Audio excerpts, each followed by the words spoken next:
Yes, sir. You can start now. Zoom is full. Okay, you lock it. Yes, And sir. and mute all the participants. Okay, sir.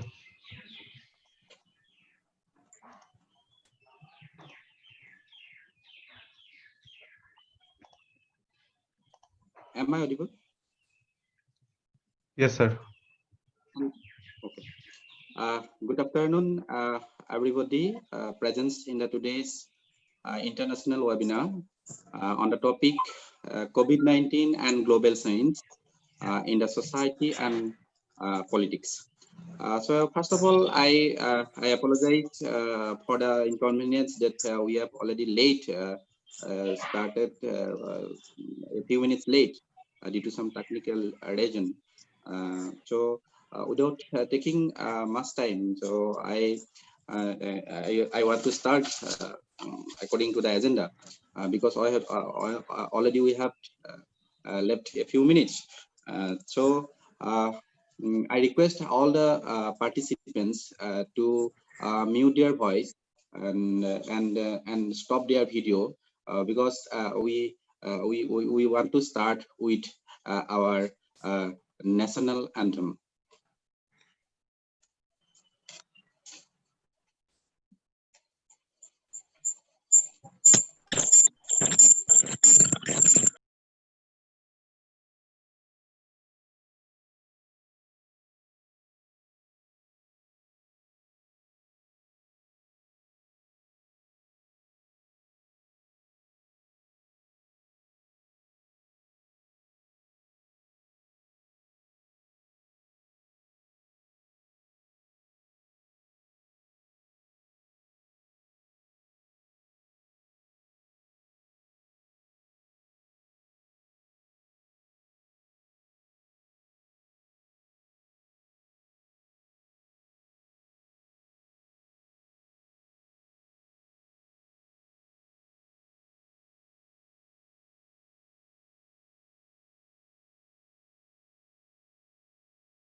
Thank you, all the participants and our respected guest.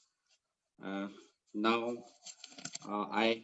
the convener of this webinar, this is Jayanta Kolita, SOD Department of Education. I welcome you to this online platform to discuss about the topic COVID-19 and global change in the society and politics. This is our second international webinar in this during this crisis, and already we have arranged more than 14 national webinar during this period. We are continuously doing this and creating this platform to discuss in the different topics to discuss on the different issues. So I welcomed all the esteemed participants who are joining from different countries, from different parts of the globe.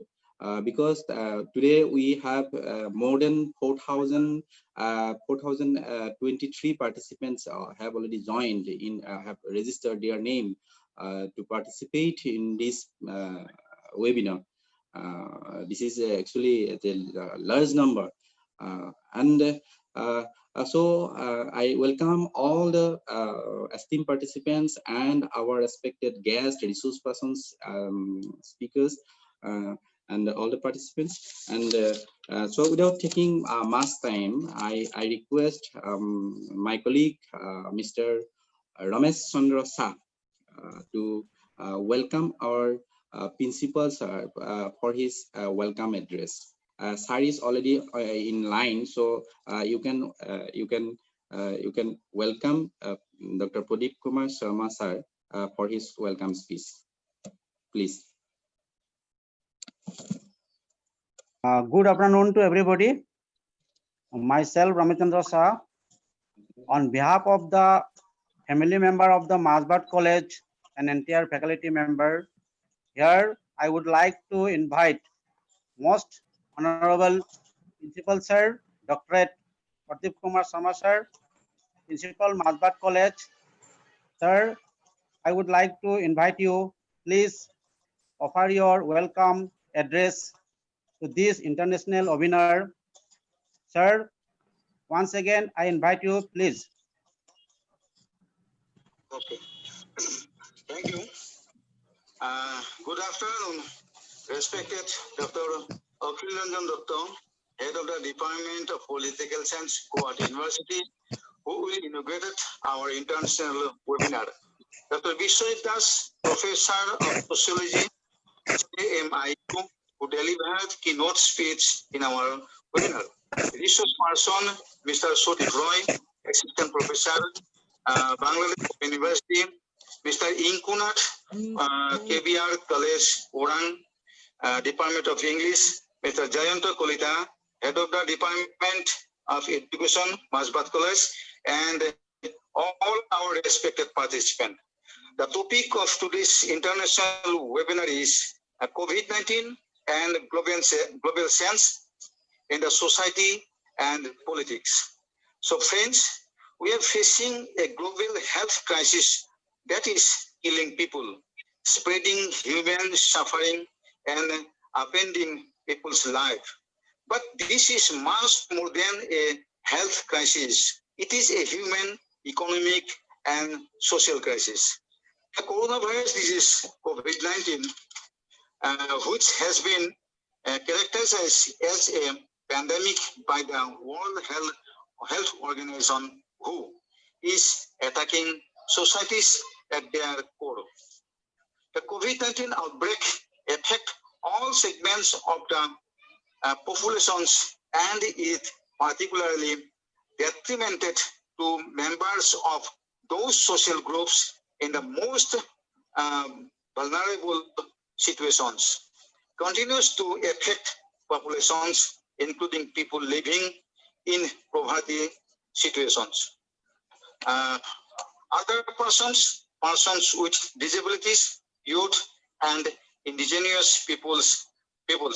Early evidence indicated that the health and economic impacts of the virus are being borne disproportionately by people. For example, homeless people, because they may be able to safely shelter in place, are highly exposed to the danger of the virus. People without access to running water, refugees, migrants, or displaced persons also stand to suffer disproportionately, both from the pandemic and its path.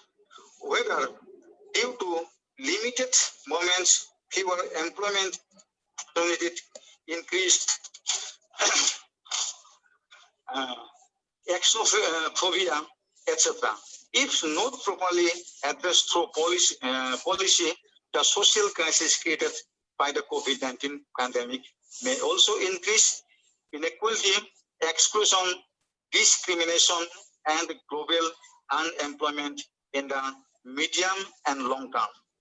Moreover, the COVID-19 pandemic affected the political systems of multiple countries, causing suspensions, legislative activities, isolations, or death of multiple politicians, and rescheduling of elections due to fears of spreading the virus.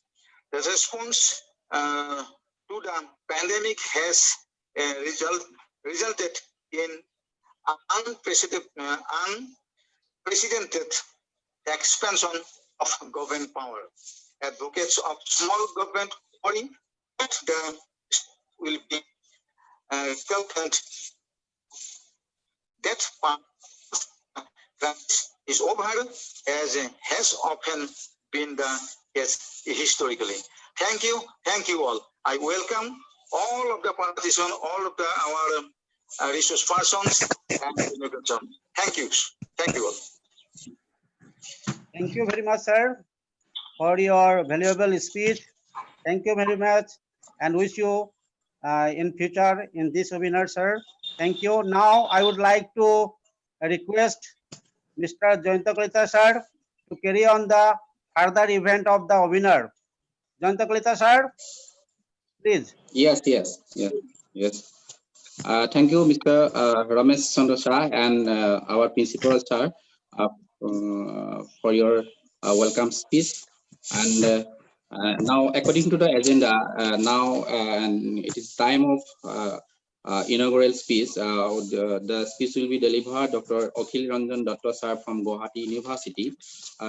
Before welcome to Dr. Akhil Ranjan Dutta sir, I would like to say something about his career very briefly. Akhil Ranjan Dutta sir is presently working as a professor and head in the Department of Political Science in Gauhati University. Sir has more than 23 years of teaching experience with a bright academic and successful career. During this period, Sir has published 9 books in his name and published more than 30 articles in the different journals of national as well as international repute. Dr. Sir has also written more than 17 chapters in different books. Presented more than 35 research papers in different national and international seminars held in India, and also presented 3 papers in abroad. 11 numbers of research scholars have already completed their doctoral degree under the guidance and supervisions of Dr. Akhil Ranjan Dutta sir, and some are still working. On invitation from Chinese Embassy in India, New Delhi, and Institute of Chinese Studies, Delhi, led the Indian think tank delegation to China. Dr. Sir visited Beijing, Shanghai, and Chengdu of People's Republic of China from June 25th to July 4, 2017. The delegation visited 3 universities in the country: China Foreign Affairs University, Beijing, Fudan University, Shanghai, and Sichuan University, Chengdu, and presented views on the part of India on the issues related to India-China relationships, issues of contention and cover greens, spoke on India and China in the changing dynamics of the world symposium at China Foreign Affairs University, Beijing on June 27, 2017, shared the session on China's foreign policy and India's concerns at Fudan University on June 29, 2017, and spoke on beyond border dispute and OBOR CPEC, exploring the issues of convergence between the India and China at the Center for South Asian Studies, Sichuan University on July 3rd, 2017. It is actually very brief about his career and all these things. Because due to the time constraint, so I'd like to I have to stop here introducing all these things, and so. We are very happy to have such an eminent scholars as well as an academician for his presence among us to inaugurate this international webinar. I request Inku Nath sir to welcome Dr. Akhil Ranjan Dutta sir to welcome to this program for his inaugural speech, please.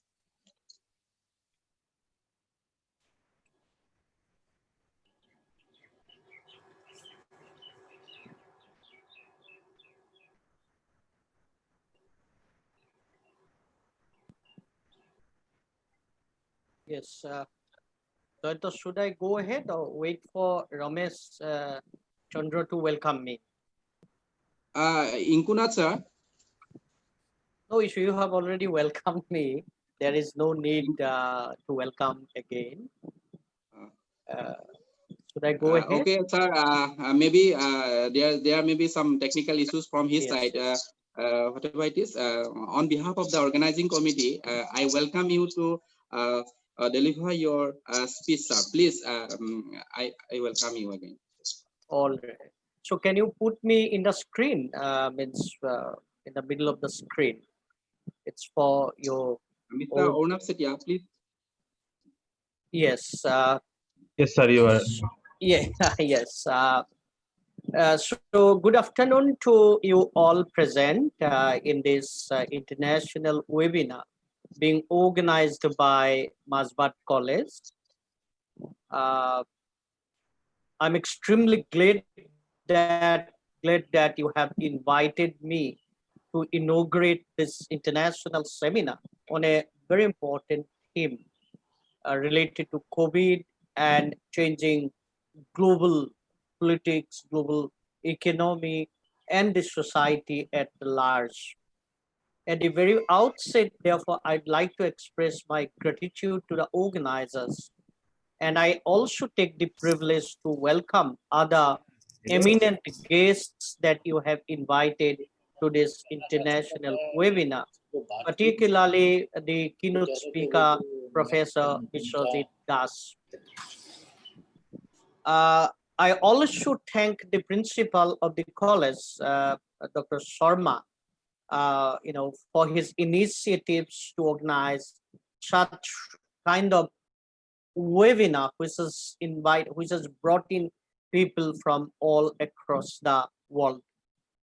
I'll be very brief and short and precise, as Professor Das will give the keynote address. It's better that we listen to him at length rather than listening to my inaugural remarks in the beginning. But let me, raise a couple of issues which may be taken into consideration when you go into further details of further details on the issues that you have raised or you have set in the agenda of today's webinar. Let me tell you that we have been living in a very, very critical time. COVID-19 had added new intensity to the crisis that we have been passing through. I keep on telling that if we want to understand the current moment in history, the current moment definitely is defined by COVID-19, which is unprecedented both in its nature and also in its intensity. We didn't see in our lives such a kind of virus or such a kind of epidemic, pandemic. Only more than 100 years back, we read in history that there was, a kind of flu that had spread throughout the world and created a havoc. As far as the state of Assam is concerned, if you read one of the latest novels, published in recent times, for example, recent times, being re-authored by Dr. Dhruvajyoti Bora, a novel around, it's a voluminous novel, it's called Azar. Azar is basically fever. In that novel, he talks about a kind of fever, Kala Azar, black fever, that Assam had confronted from the late 20th century to the early part of late 19th century to that of early part of 20th century. That created a havoc in the state. In every page of the novel, you find how dangerous it was. And very interestingly, that was written before COVID-19. And we find a lot of similarity between that fever, which was also called Assam fever by the Britishers, by the colonial authorities, because that was mostly evident and mostly present in the state of Assam. And we find a lot of similarity between that, the fever of late 19th century, black fever, Kola Azar, to that of today's COVID-19. Probably that fever didn't spread throughout the world. That is the difference. Now, coming to this particular COVID-19, I keep on telling that if we want to understand our failure to address, our failure to confront, our failure to come out of the medicines or whatever you call it, treatment from the challenges of COVID-19 also lies in the kind of political trajectory that we have passed through. Remember, there had been tremendous changes both in the economy and also in the political thinking from late 20th century, which is defined by globalization, privatization, whatever name you call it. What is important to point out is here that the economy of the countries, of almost all countries of the world, had gone into the hands of the private. Even if we keep on telling that state has failed, state has definitely failed to deal with this disease. But when we say state has failed, we need to understand that state today doesn't have control over the resources, over the economy of the countries. Let me give you India's example. If you look, or for that matter, Assam's example. If you look at the GDP together, all together, and if you look at the government share in the GDP or states share in GDP, it will be 1/3 of the total GDP. In other words, 2/3 of the GDP or the gross domestic product or the resources, services, and all other things are today controlled by the private. If you look at Assam, for example, if you look at last 10 years budget of the state of Assam, you find it's very interesting that in 2001, 2011, 2012, it was only 21% of the GDP which was controlled by the state, or which was the contribution of the state. Remaining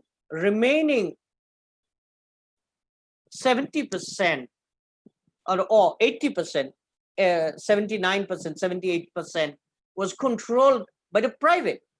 And this is a very interesting dimension that we need to keep in mind. That is also the case for India at large, and that is also the case for many of the countries of the world.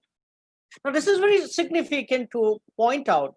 When you say that government doesn't have control over the overall resources of the country, then how do you think that when an epidemic like COVID-19 arrives, government will be in a position to address it?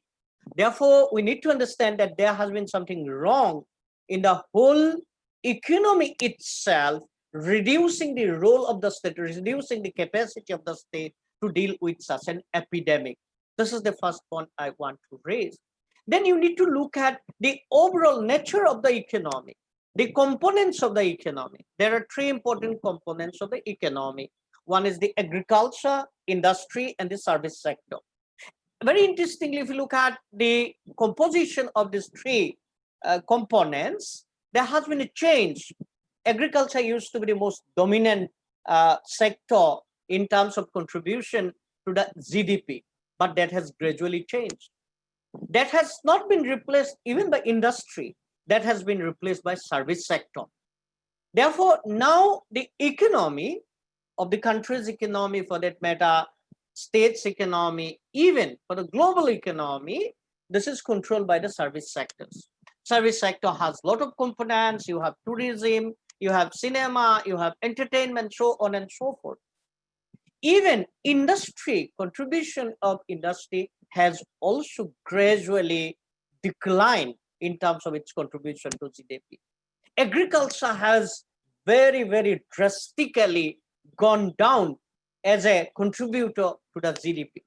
But very interestingly, the 50% of total employment is absorbed by the agriculture. So now you have a situation where agriculture contributes only 17 to 18%, even lesser than that, to the GDP, but it has to absorb 50% of the total working workforces. So this is one of the important dimensions that we need to look at. Now, when the crisis has come, service sector has gradually been shut down. You cannot talk in terms of service sector now. You cannot talk about cinema. You cannot talk about hotels. You cannot talk about tourism. You cannot talk about transportation. You cannot talk about so many other things. In other words, the dominant sector within the GDP has virtually collapsed. When it collapses, the contribution it makes to the economy or makes to the government exchequer also collapses like anything. Therefore, this is a very, very critical situation that we need to keep in mind when we talk about COVID-19 and the changing situation. The other point we need to understand what happened to the healthcare system as a whole. What has been the trajectory of the healthcare system over in last couple of decades? I'll give you some statistics, and that helps us to understand why have we failed to deal with the COVID-19 challenges emanated from COVID-19. If you look at India, for example, India is a huge economy, large economy. And in India, total 5% of the GDP is spent in the healthcare. But out of that 5%, only 1% is government contribution. Remaining 4% is the private healthcare contribution. In other words, if you look at it, to divide it into into percentage, 20% of the healthcare system is controlled by the public or government healthcare system. 80% is controlled by the private. Now, what does private do and what does the government healthcare do? Private healthcare system primarily concentrates on non-communicable diseases like heart, like liver, like other diseases, including ART, I think reproductive assistive reproductive technology. Now, there has been huge concentration of the technology in the private healthcare domain, but that particularly concentrates on non-communicable disease. They have nothing to do with the communicable diseases. Now, communicable disease has been perceived as a disease of the poor. Flu, fever, epidemic, those have been considered as disease of the commons, disease of the poor people. Therefore, they have nothing to do with these diseases. Now, in such a situation, when a virus, when an epidemic emerged, which is communicable in nature, the global community, the world community, the governments across the world has never been prepared to deal with this. The contribution to research for communicable disease has gradually gone down. We didn't have much research on communicable diseases. We are researching more on the non-communicable diseases like heart, blood pressure, so all forms of other diseases. Therefore, in a country like Italy, where the healthcare system is good, their government contribution to the healthcare system is not that bad. They have been equipped with best of the best healthcare systems, but they couldn't deal with this disease, communicable diseases. What I want to point out that the trajectory of the healthcare system has also made us incapable of dealing with the disease that we have been confronting today. The third thing that we need to understand, the world has moved towards intensified inequality. Some of you must have read the Oxfam inequality reports being published yearly. You must have read that. If you look at who controls the resources today, what is the percentage of people who are controlling the majority of the resources of the country, of the globe? A microscopic section has been controlling the resources of the country. Or in other words, the economy, as I have said, had already gone into the hands of the private, but private doesn't necessarily mean that it is distributed among the private. For example, a farmer could be private, a small entrepreneur could be a private, A small bookseller could be a private, but they do not control the economy. Who controls the economy? 10 rich persons, 15 rich person, 1% rich person of the globe, they control the economy. Joseph Stiglitz, one of the very prominent economists of our time, who had also been awarded a Nobel Prize in economics, and he was also one of the senior economists in the World Bank and chief economist there. He had written a couple of books, for example, Globalization and Discontents, also Making Globalization Work, as well as, The Price of Inequality, being published in 2012 or 2014. Now, in all these books, he has pointed out something very interesting that we need to understand. He says the globalization that we have been witnessing is not a liberal economy. Liberal economy is competitive. Liberal economy is open. Liberal economy cannot be monopolistic. But the economy that we have been witnessing in the recent decades is a monopoly. It's a closed economy where you do not, and it is also speculative in nature. Therefore, there is huge layers of deprivation of people here, there, somewhere. Therefore, you have tremendous inequality in the society. Along with that, there has been informalization of labor. Let me give you statistics here. In India, we have around 410 million working people. Out of that, around 370 million, meaning 37 crore people are in the informal sector, meaning they do not have the opportunity of enjoying social security. They are extremely vulnerable. And in the COVID-19, when it started, we could see what happened to these informal sector laborers. Their economy, their resources, their sources of livelihood suddenly collapsed. And you need to understand that this has also linkages with migration of people. Let me give you some statistics from Assam. We do not exactly have exact figures on what is the percentage or what is the number of population who had migrated to the southern cities of the country. For example, Kerala, Tamil Nadu, Telangana, Maharashtra, these places, also Bangalore. Some government has started the Assam Cares program, and I had the opportunity of being part of that initiative, and they were trying to give some compensation, one-time compensation to these migrant laborers who had been stranded due to this epidemic. Government statistics say that it is around 7 lakh. Sometimes it say 10 lakh. Sometimes they say about 15 lakh or something like that. Whatever may be the figure, I think it's not less than 10 lakh. Now remember, this 10 lakh migrant laborers had gone out of the state because we do not have enough livelihood sources. Now these migrants have contributed a lot towards our economy, and we do not have statistics on that. And I was trying to understand and estimate what could be the total figure or what could be the amount that they have been contributing. There have been some studies on that which suggest that a out migrant or interstate migrant from the state contributes at least rupees 5,000 per month to the family. It means around 60,000 per month they send it back or per year to the family or to the village.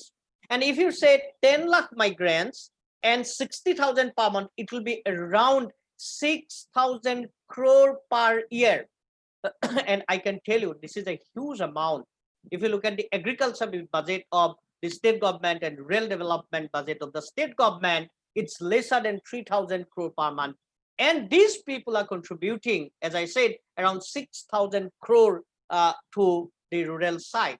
And this is interesting. Out of that, around 15% is spent by the farmers for buying these seeds. In other words, around 900 crore is being used by these people for buying these seeds. Now think of the situation of the villages. If you have seen the pakka houses or houses being built up in a better condition, these are the contribution of these migrant laborers.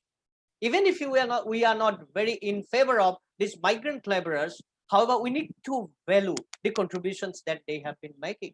But the government didn't have any care for them. Government didn't have any statistics on that. government indeed didn't think that they are contributing something very substantive to the economy. As a result of it, the way the situation unfolded pushed these migrant laborers into a very, very critical situation.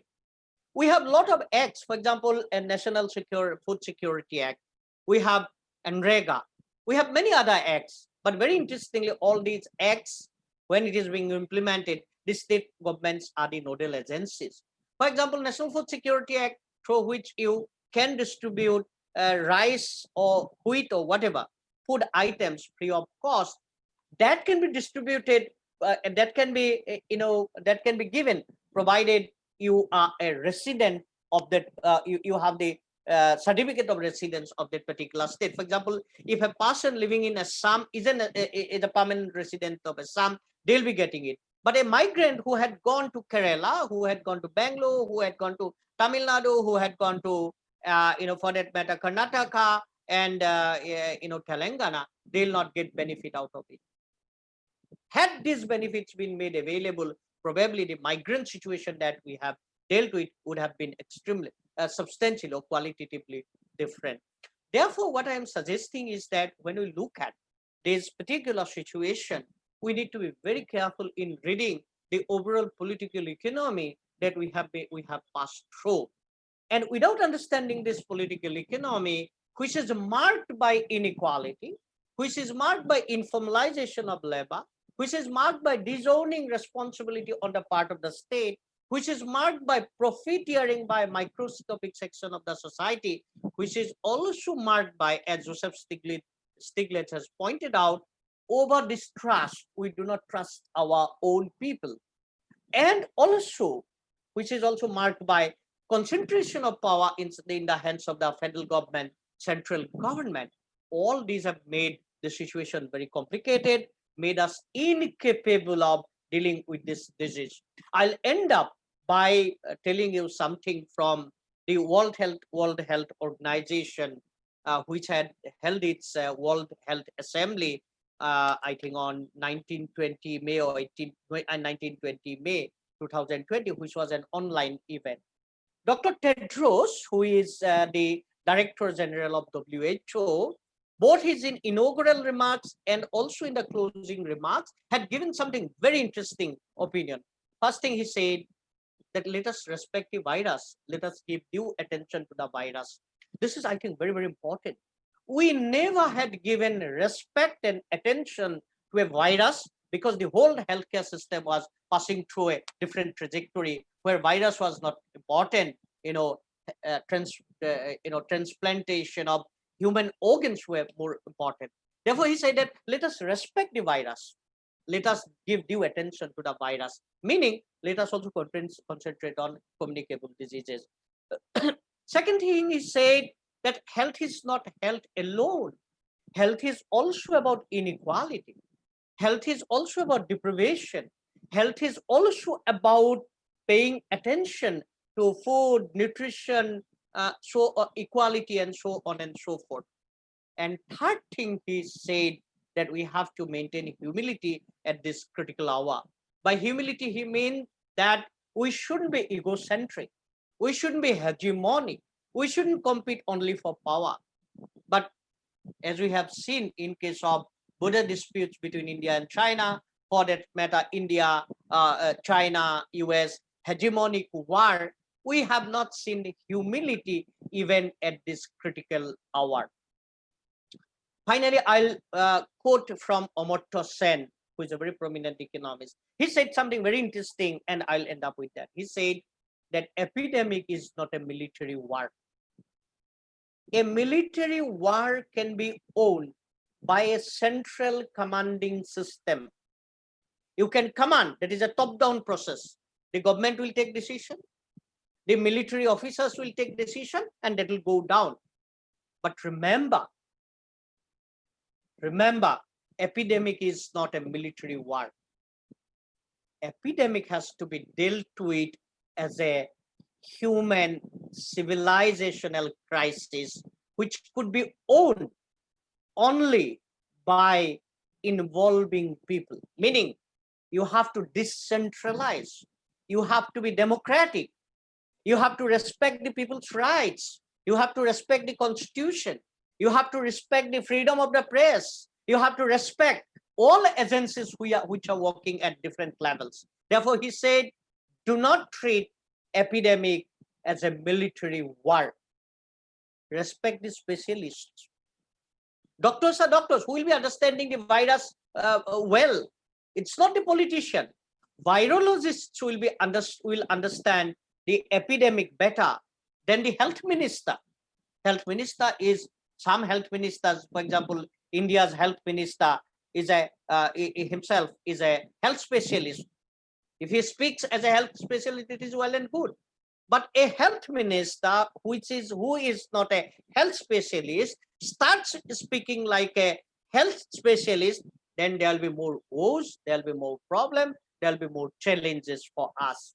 Therefore, it is a critical moment. We need to be very, very careful. We need to be democratic. We need to respect the virus. We have to give due attention to the virus. But at the same time, we have to change the overall management of the economy, whole paradigm that we have been following. Unless and until we can recover, reclaim the economy by the public, and if we cannot strengthen the resources of the government, and if we cannot strengthen our capacity to deal with the virus and its research, we will not come out of the situation. I hope that this particular epidemic has taught us a lesson. Let us maintain humility and learn from it and prepare ourselves to fight against the epidemic and to come out of this civilizational crisis. I thank again the organizers for giving me this opportunity, and I look forward to listening to the other presentation, particularly the speech by the keynote speaker of this webinar. Thank you very much. Thank you, Dr. Akhil Ranjan, Dr. Sir. So I apologize that I could not offer my welcome speech to you on time. It was because of network failure. So on due time, I could not invite you on that time. So I beg pardon for it. So as a convener of this webinar, so I offer my gratefulness to Dr. Akhil Ranjan, Dr. Sir, for your valuable speech. And this speech was quite relevant to the topic and relevant to the present day situation. So how the days are going, so we all are familiar with it. So I thank Dr. Sir once again. Thank you. So as the yes, sir. So as a part of this agenda, so now I request Dr. Kolita to carry forward the program. Thank you, Inkunath sir. Thank you, Dr. Akhil Ranjan Dutta sir, for your very informative and insightful speech, and and also thank you for inaugurating this session. And according to this agenda, now it is the time of keynote speech. Join just a minute. I didn't mention that I declare this webinar inaugurated. Thank you very much. Okay, sir. Okay, sir. Thank you, sir. Now, I would like to introduce our today's keynote speaker, Dr. Biswajit sir, from Jamia Millia Islamia University. Before welcome to Dr. Biswajit sir, I would like to say something about his career. Dr. Biswajit sir is a professor and founding director of Center for Culture, Media and Governance. He has over 3 decades of teaching and research experiences in the field of theory, method and history of communication in India. Prior joining the center, he worked with national and international agencies in conducting communication research and training. Professor Das taught sociology of communication in Department of Sociology, Jamia Millia Islamia, offering courses on media and society, culture, media and society, and media education. Professor Das taught communication theory and development communication in AJK, MCRC, Jamia Millia Islamia, Mudra Institute of Communication, Ahmedabad, and other central universities. Professor Das has been in the advisory board of several universities and colleges in devising course curriculum in sociology, media, and communication studies. Professor Das has been a visiting professor at York University, Toronto, South Korea, and fellow at the University of Windsor, Canada, fellow at MSH Paris, INALCO, Paris, Charles Wallace Trust, London, and India Institute of Advanced Studies, Simla, India. Sir had been a member of Innovation Council of INB Ministry, Government of India, and a member of Joint Committee constituted by University Grant Commission, MHRD, and Information and Broadcasting Ministry to monitor media-related courses in the country. He has been in the advisory board of Consortium of Education Communication, New Delhi, and National Council Rural Institute, and several other distinguished bodies such as UGC, ICSSR, and Councils of Government of India. His research has been supported by the Indo-France Scholarships and Sastry Indo-Canadian Institute, Charles Wallace India Trust, Ford Foundation, SSRC, New York, UNESCO, UNDP, IDRC, UGC, and ICCSR, and HIPOS, Netherlands. He is the co-editor of the SAY series of communication process, of which the first volume on media and mediation, 2005, the second one on the social and symbolic, 2007, and the third one on communication culture and confrontation, 2010. His recent book on Gandhian thought and communication is published from SAYS 2020. Professor Das has published in various national and international journals. Currently, Professor Das is the member of Open Education Resource, MHRD Coordinator, Center for Potential with Excellence in Media and Communication Studies in India, Coordinator, Special Assistance Program, UGC MHRD, and heading as Principal Investigator of EPG Pathshala Program in Media and Communication Studies, UGC MHRD. Professor Das is the founding president of All India Communication and Media Association in India and received Best Media Educator Award 2018 by Exchange for Media. And many more to say about Professor Das, but participants, I am sorry that due to time constraint, I have to stop to share more information about Das, sir. So this is our pride to have such an eminent personality for today's international webinar as the keynote speaker. So now without taking much time, I request my colleague, Mr. Ramesh Chandra Shah, to welcome Dr. Biswajit Das sir for his keynote speech.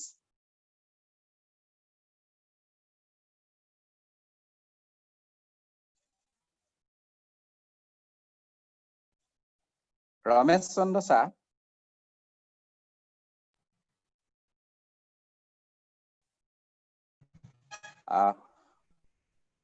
Thank you. Again, it may be the issues of network. He may be disconnected from. Yes, it may be network issue. So yes, sir. Yes, sir. Maybe network issue. So on behalf of Ramesh Chandra Shah. I on behalf of organizing committee, I request and I welcome Dr. Biswajit Das sir for his keynote speech. Sir, may I request you? Yes. Can you hear me? Sir. Yes, sir. Yes, sir. It is your time, sir. Thank you. Thank you. Thank you. I would like to thank you for giving me this opportunity to connect with friends and colleagues, especially and across other institutions, and also colleagues from different parts of the globe to understand and share mutual experiences and explore ways and means of collective survival. past 4 months we have witnessed in past 4 months a tragedy unprecedented in the history of mankind. The scale indeed is very global in nature. In fact, while the shortcomings of globalization may be observed at several fronts, like when we talk about globalization as a concept, as a theory, probably pandemic has brought them all together. I think we can talk about global crisis of global citizenship or globalization of economy and culture and so on. But pandemic is the only phenomenon which has actually brought us together.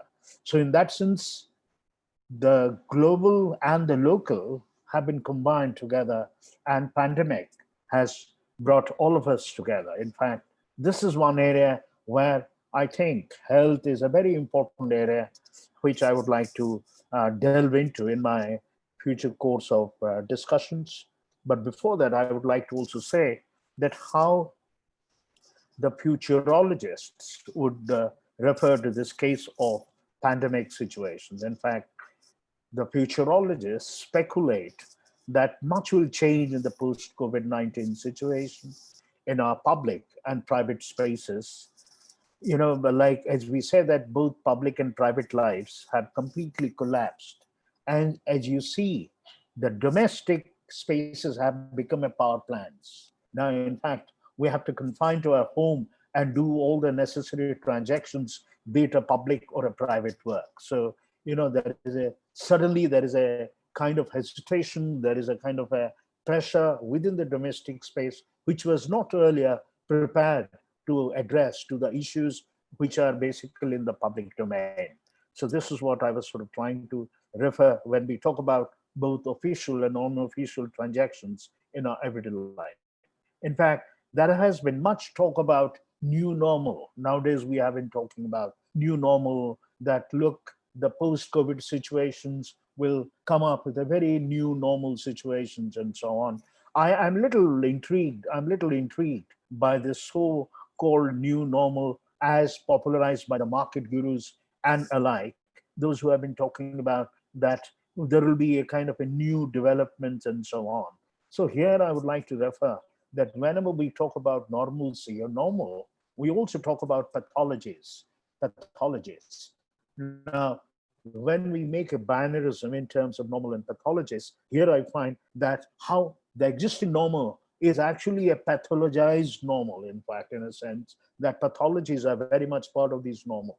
So that, now we live in a sense of panic, anxiety, mistrust, suspicion across all the times, that we always are scared. Anything can happen anytime. We live in a state and aura of uncertainty. And that's what I would like to submit. And in fact, then I say that, like, as I said, the change scenario would be a new normal, like the way that it has been propounded. But I would like to say that, look, we need to be very critical about such kind of new jargons coming up in a fashionable lead. Like in a society where virtually the state and its apparatus are seized to regulate the order of the day and insist for self-regulation by domestic confinement. Well, for a particular socioeconomic group, this might be possible for momentary period with its own anxieties and panic. But what about a large section of society where survival is based on day-to-day existence and opportunities for work? I mean, I would like to submit by saying that, look, this whole notion of confinement and lockdown itself has its own implications, even though we say that, look, there are, as my distinguished preceding speaker talking in the inaugural sessions about the hierarchies, inequalities, social inequalities. Well, these social inequalities are there, and also, but within the inequalities, the nature of anxieties and panic are different in nature. I mean, as I say that a daily existence, daily wage laborer would have a different kind of panic, whereas a middle class homes are also not free from panic and anxieties. In fact, we are all undergoing all kinds of panics and anxieties all the times, as if we have already been affected with corona. So we think that, look, touch my hand and see whether I am having those kind of symptoms or not. So you see that nothing is free. So what I'm trying to submit by saying that probably we have never seriously realized the importance of health before, the importance of health before. And that is what today health can bring us to a complete standstill, complete lockdown situations in the world, across the world. So this is what I would just say, that the recent, in fact, what the recent reverse migration is actually a case in point, from the urban to the rural area. I mean, to the urban to the rural area. I say that this is a reverse migration rather than migration. I mean, but question is rural India ready to accommodate them? I mean, you know that we talk about in sociology about push and pull factor from the rural areas, countrysides to the urban space. They adjust no matter whatever schemes, whatever plans you make, those are useless quickly. Once you have stayed in the urban spaces, it's very difficult to go back and adjust. Now imagine the speed and the moment all these cities and the metros are opening up, suddenly you find there is a tremendous enthusiasm migrated during those lockdown periods. Now they're desperate to come back. But is the city prepared to take them?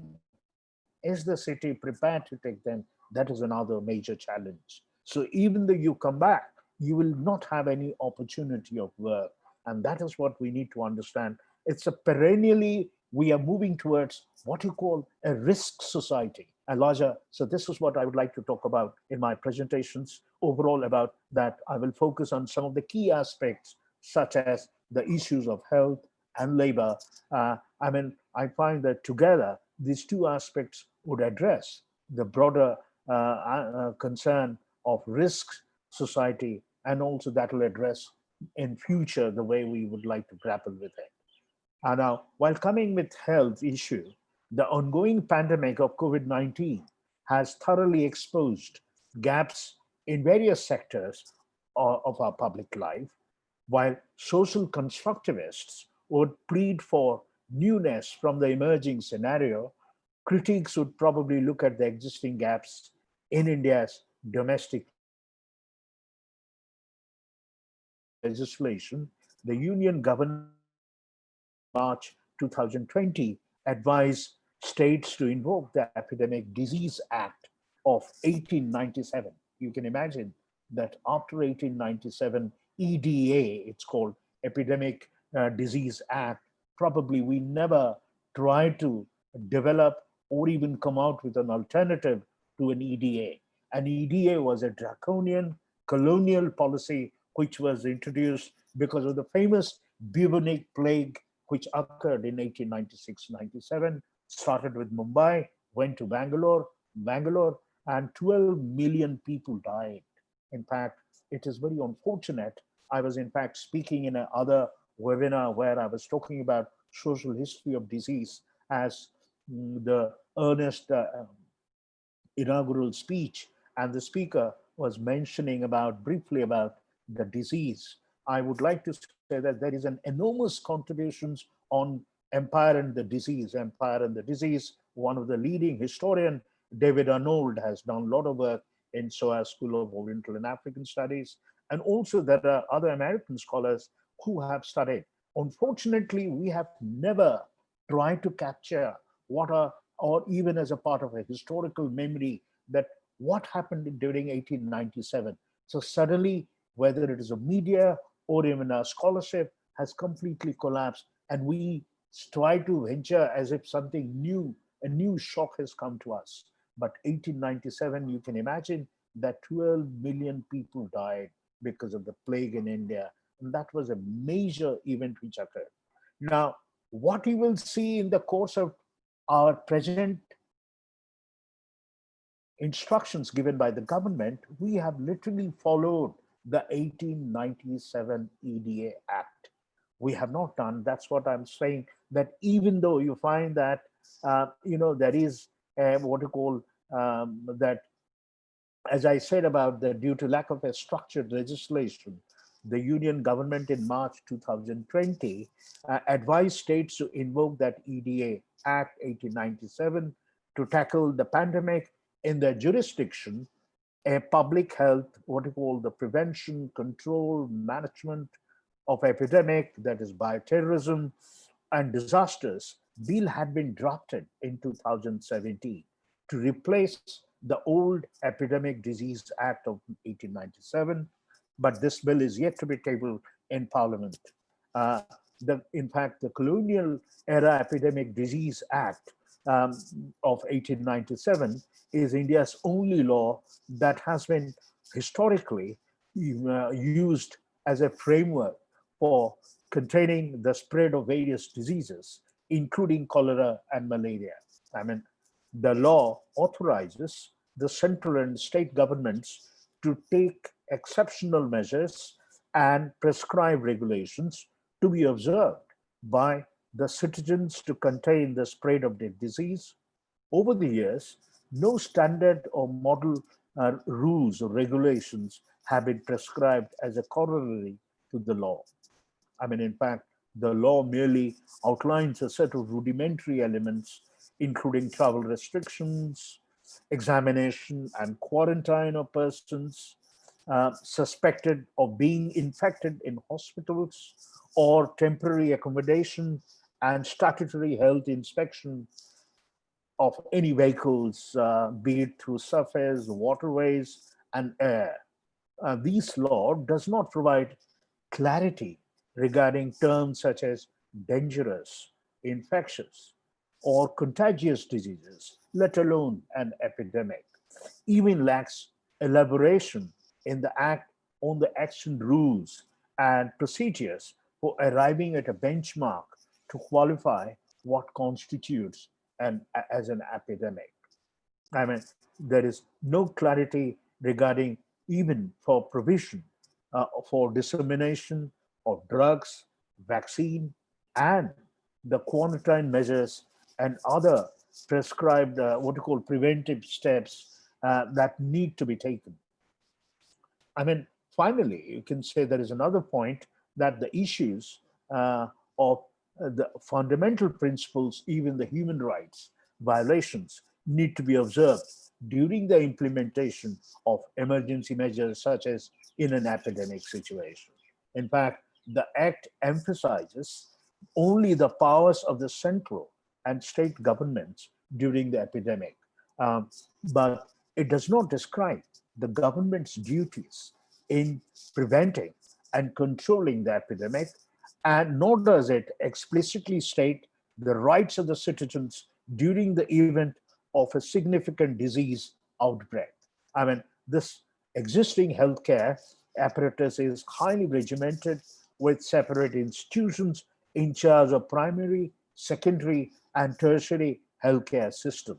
Such a siloed, I would call, approach is a serious impediment to the country's efforts at what you call tackling an epidemic such as the current COVID-19.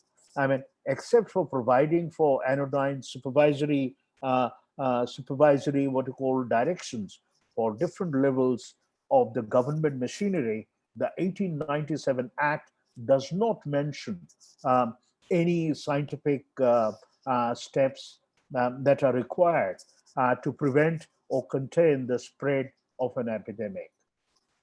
I mean, the punishment, of course, there are also punishments which are mentioned, called the punishments, that prescribed in terms of Section 3 of the Act, that is what you call pariposha, with Section 188 of the Indian Penal Code also needs to be revisited.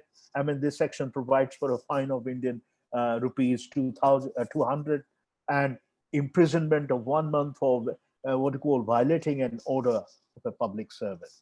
I mean, ideally, contemporary legislation should clearly provide both the trigger and the caveat in empowering the state to curtail or restrict certain rights of the citizens, like to liberty, privacy, movement, and property.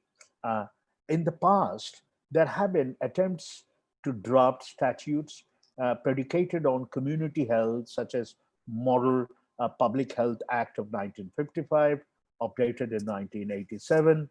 The Union government, however, has been unable to convince states to adopt law since health is a state subject. Many Indian states have had their own epidemic disease acts since the colonial era. I mean, with little or no legal backing for the government's actions, it has to resort in the much maligned section of 144 of the Indian Penal Code, curfews and other draconian measures to limit the spread of the disease. So that's what you can understand, that what are the implications, what are the penalties that one has to be accounted for. But at the same time, I would say that even the law that has been invoked to deal with COVID-19 and order a curfew underpinned by a 21-day lockdown, the Disaster Management Act of 2005 was never designed to cater to health emergencies. I mean, this is evident from the definition of disaster in section 2D of the said act, where it says that disaster means a catastrophe, what we call mishap, a calamity, or grave occurrence in any area arising from natural or man-made causes, or by accident or negligence, which results in substantial loss of life or human suffering, or damage to and destruction of property, or damage to or degradation of environment, and is of course such a nature of or magnitude as to be beyond the coping capacity of the community of the affected area. I mean, this definition does not allude to a medical emergency, except perhaps by loose interpretation, I would submit. Without an updated and comprehensive law on health emergencies, the state governments are resorting to the what you call use of section 144 of the Indian Penal Code and other draconian laws. It is high time that the country's lawmakers should use this opportunity to repeal the colonial law and pave the way for a new one that can better address health emergencies that India might face in the future. I mean, as regard the labor, what we have observed in the recent times, I mean, we have seen this though, entire exodus of migrant workers during COVID-19 lockdown has drawn the attention of the entire nation to the exploitative and precarious conditions of those who build and sustain India's cities, and highlighted the very low value that is placed on their lives and labor.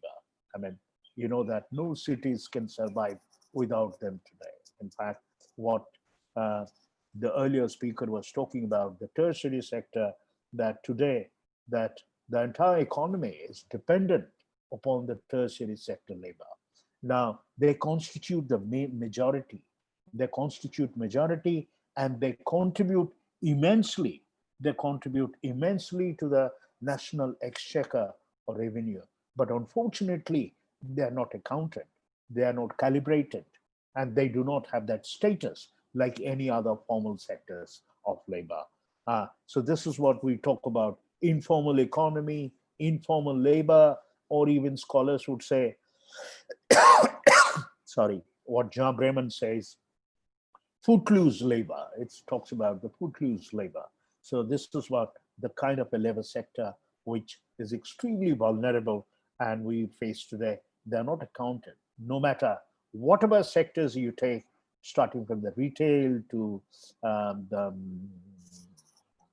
all kinds of heritage, art, culture, fast food, or even beauty or malls or any sector. That's a massive, which you find that the city desperately requires. In fact, what we see that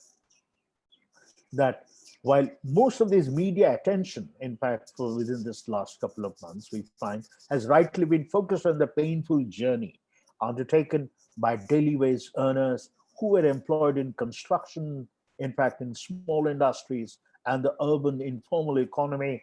Another important slice of this urban workforce has received less attention, that is the low-end service workers.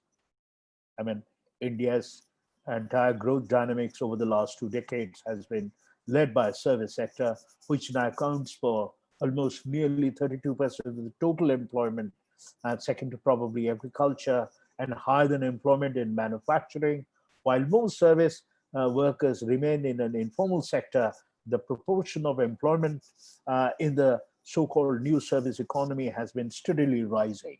I mean, a large part of this growth has been in consumption-oriented sectors such as hospitality, the big retail, the beauty, the wellness, transportation, logistics, and even back office customer support services and so on. In fact, this whole rapid proliferation of shopping malls, even the exclusive hotels, the upscale coffee shops, restaurant, private specialty, hospitals, the fleets of taxis and spas, beauty parlors, all catering to the burgeoning of what you call the new middle class, have created a large demand for a semi-skilled service workers. Mostly you find the young men and women with education up, I mean, till at least 10.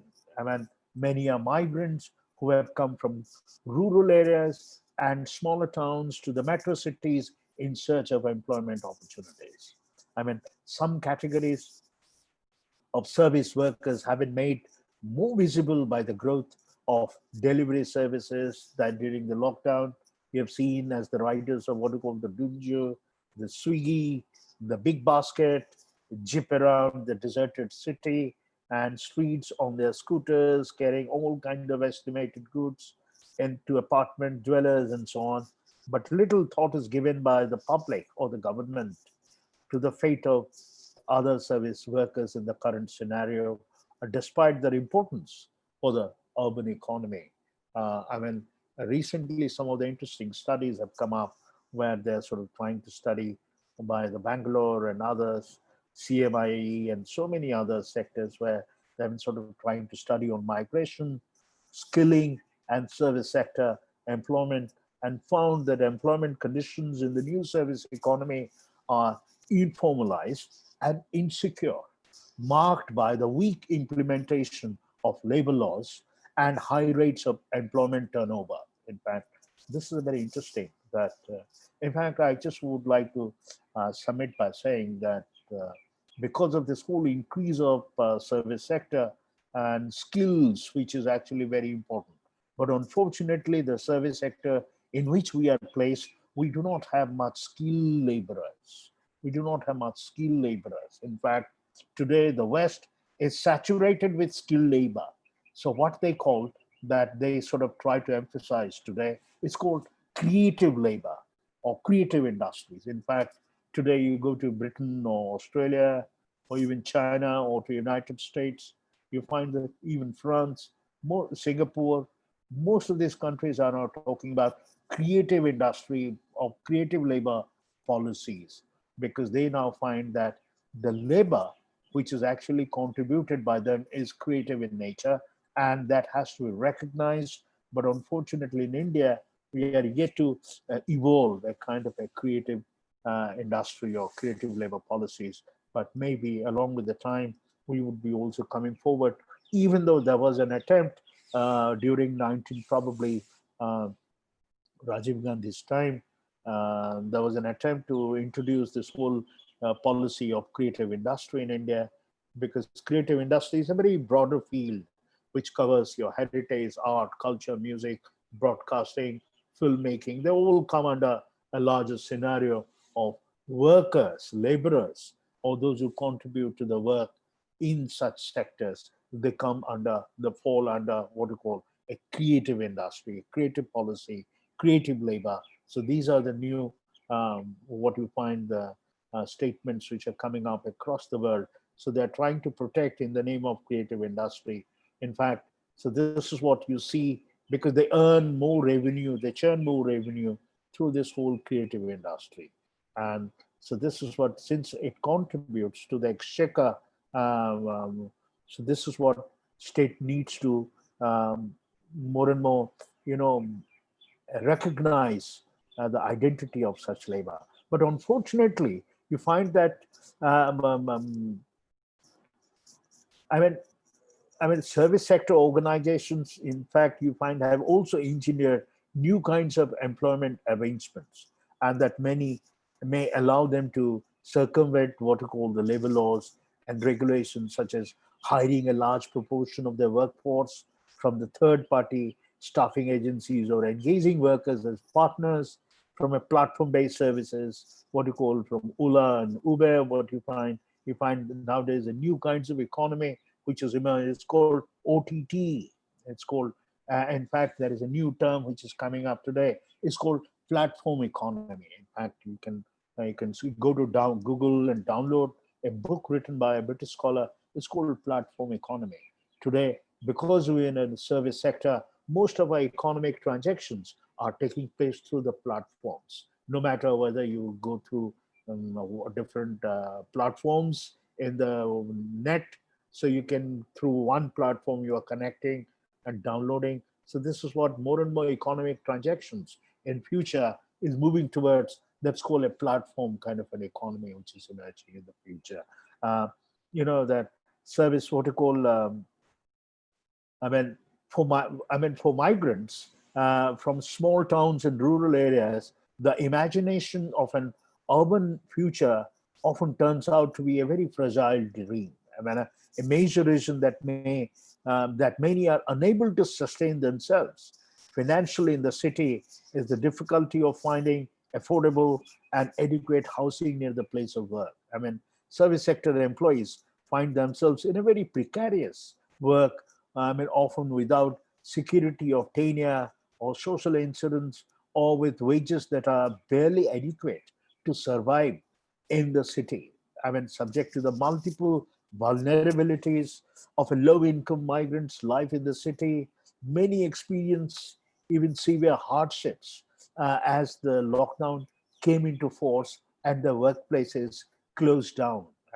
With no written contract, security of tenure, paid leave, or other social insurance, these young employees have little motivation to stay in a job, leading to a high rate of turnover in the sector. Employees of small unregistered units receive lower salaries and fear greater hardships compared to those in a larger workplaces or brand saloons, where there is some scope for career enhancement through on-the-job training and so on.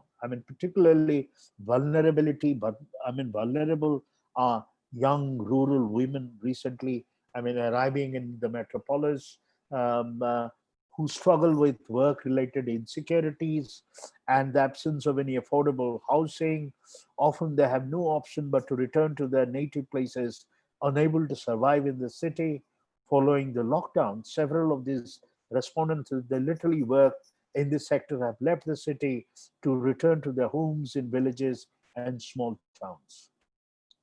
Now, low-end service workers are clearly better placed than the thousands of daily wage and informal sector workers now crowding the country's highways, as we have seen in the past months. Yet the former also find it difficult to secure a sustainable foothold in the city that depends on their labor. Their precarious condition is likely to become more active or acute as India's impending economic crisis unfolds. Workers are desperate. Not only have they lost their meager income, but now their only options are to risk contracting COVID-19 or facing starvations. So many of them set out to work hundreds, if not thousands of kilometers to return to their villages, carrying their few belongings, children on their shoulders, and no food in their bellies. Some have even already perished on the way itself. A lockdown requires businesses to close and lay off workers and not pay them wages. This again highlights the insecure working conditions of workers.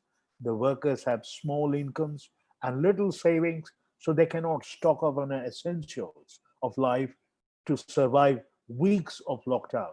I mean, and if their family is with them, start to starve unless someone provides them with food. So while a lockdown works for the middle classes and the well-off sections, it is next to impossible for the poor unless unless the state steps in and makes arrangements. And there has to be free testing and hospitalization, provision of essentials of life, and clean water wherever the workers are. Furthermore, slums need to be decongested and some moved to tainted colonies in vacant grounds, empty school buildings, halls, etc. So the prerequisites for a successful lockdown were not put in place quickly enough. Consequently, the lockdown has been only partially implemented, allowing the disease to spread. I mean, more cases are being discovered as testing is enhanced.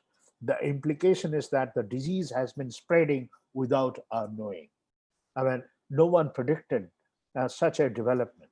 The present risk tears down the national boundaries and jumble together um, the native with the foreign.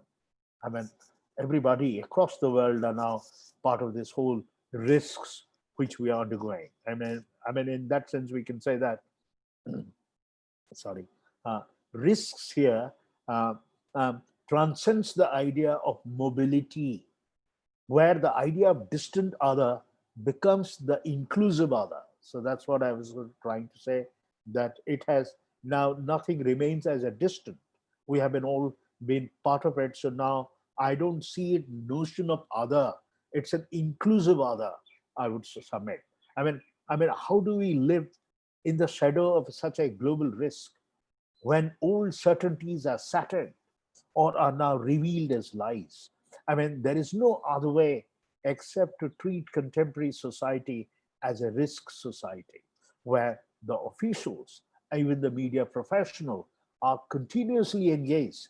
In fact, you see every other day in television and debates, prevention and management of risks without realizing that these risks are manufactured and produced by them. I mean, we have a tendency to interpret the events with concepts that are not completely appropriate or comfortable. The most, I mean, the recent reverse migration, in fact, we can see is a case in point. I mean, although it's a sheer compulsion, but the question arises, why they alone face such a problem? What was their status in the city life? I mean, did they have any status in the city life? In fact, anthropologists have tried to do a lot of interesting work about the migrants, those who come and settle down in metros, but continuously lamenting about their countryside. The problem is, so somebody wanted to study called honor, prestige, and esteem. So they have left all the properties and whatever, and staying in Sahadra in Delhi or some other slums areas. Now, whenever you ask, they would say that, look, we have also our esteem, we have also honor. So what I'm saying is that that honor and esteem is left with them, nothing else. Now, because they belong to a caste, a particular higher caste, or from a well-to-do families there, now suddenly when they come to metropolis, they have no existence at all. They have no identity at all, nor the city is welcoming such individuals. So this is what I'm saying, that the crisis today we face during this whole risk societies, that how do we read such, the events. In fact, you find that there is an ongoing process in the job market where unskilled or low qualified jobs are outsourced or replaced by machines, so that the low income groups in society do not have any opportunities for getting a job. They do not experience integration into the society and identity building through work anymore. And they fall into a category of people that are left over and irrelevant. I mean, they form a group of people where the old differentiation between work and capital, rooted in industrialized modernity and its class society, does not have the same meaning anymore. I mean, in fact, these people exist outside the job market and society does not need them anymore. The economy can prosper without them. The government can be elected even without them. I mean, global risks are the expression of a new form of global interdependence, which cannot be adequately addressed by way of national politics or by the available forms of international cooperation. All of the past and present practical experiences of human beings in dealing with uncertainty now exist side by side without offering any ready solution to the resulting problems. Not only that, key institutions of modernity, such as science, business, and politics, which are supposed to guarantee rationality and security, find themselves confronted by situations in which their apparatus no longer has a purchase, and the fundamental principles of modernity no longer automatically hold good.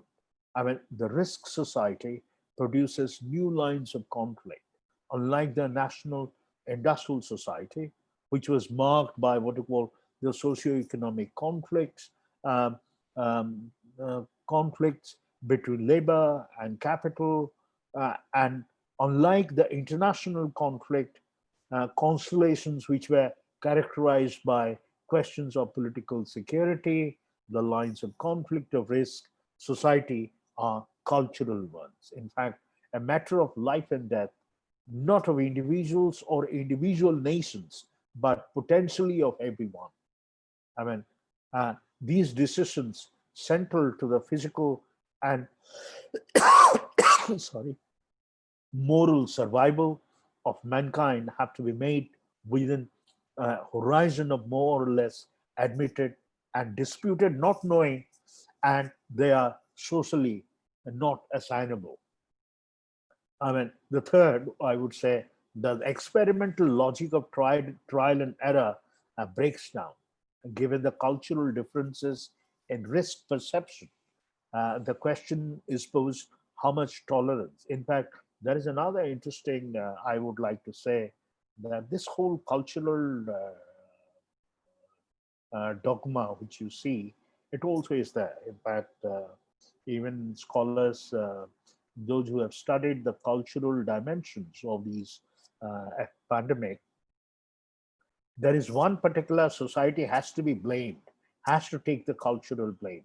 In the past as well, you find that we have always identified a cultural community, like now China. You find, I would say that, as someone was saying, it is both a producer and product. You find it has also produced corona and also product of what you call the output of such, which you see, the conflicts which you see today across the world, across India or South China Sea or wherever. You find that there is a larger sense of what you call ghettoizations taking place today, because these are those who are pro, those who are anti, and the whole new formations are coming up today. And globally, we see that those who support her, and also there is China is also equally aggressively sort of trying to, counter. So because it also not need. So these global institutions have no meaning, like WHO, and nobody now cares about such institutions. They've lost their significance. So you can imagine they were basically groomed and born by these what to call as a bipolar world, the Cold War period, and these international institutions came. Today, in fact, these institutions have no meaning at all. They're irrelevant. Anybody can wear and tear these institutions. Now America has withdrawn. Now China is trying to behave as a big brother and trying to take over. But one has to see that to what extent it can sustain and continue like a big brother, like the United States. Does it have that capacity, or mere giving that funds one time So it's a very, very long, it's a very, very long way of engaging.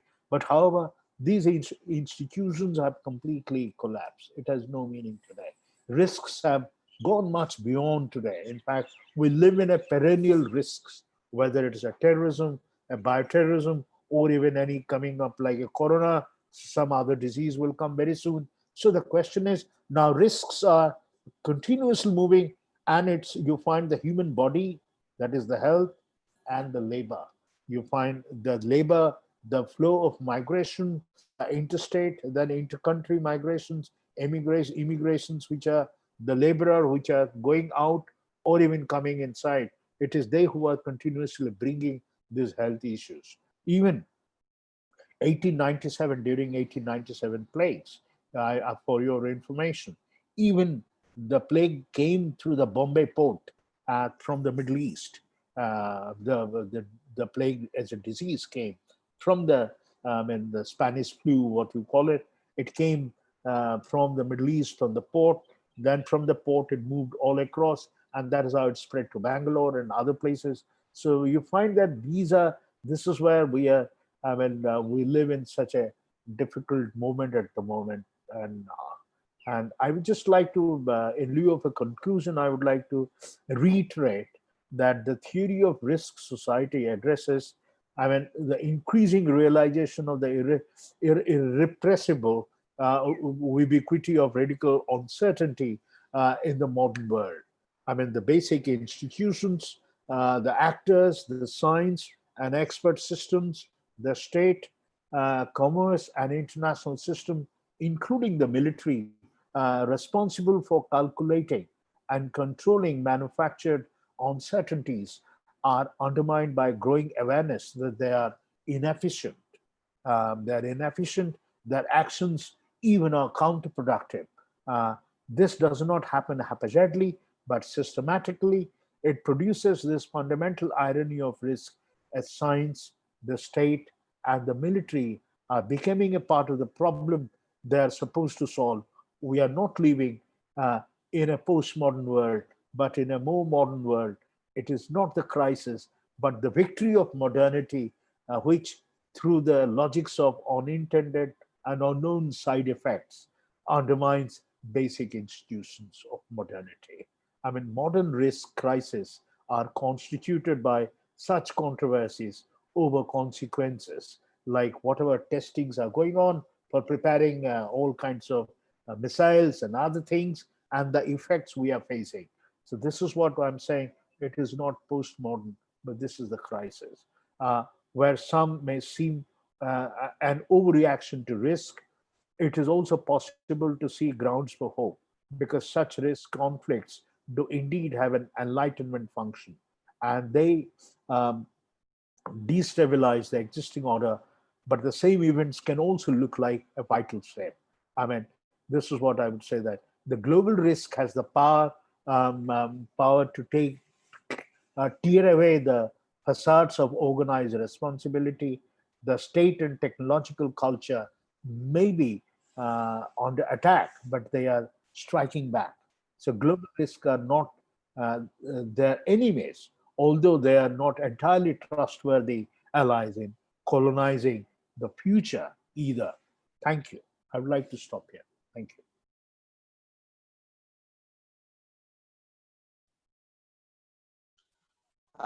Thank you so much, sir,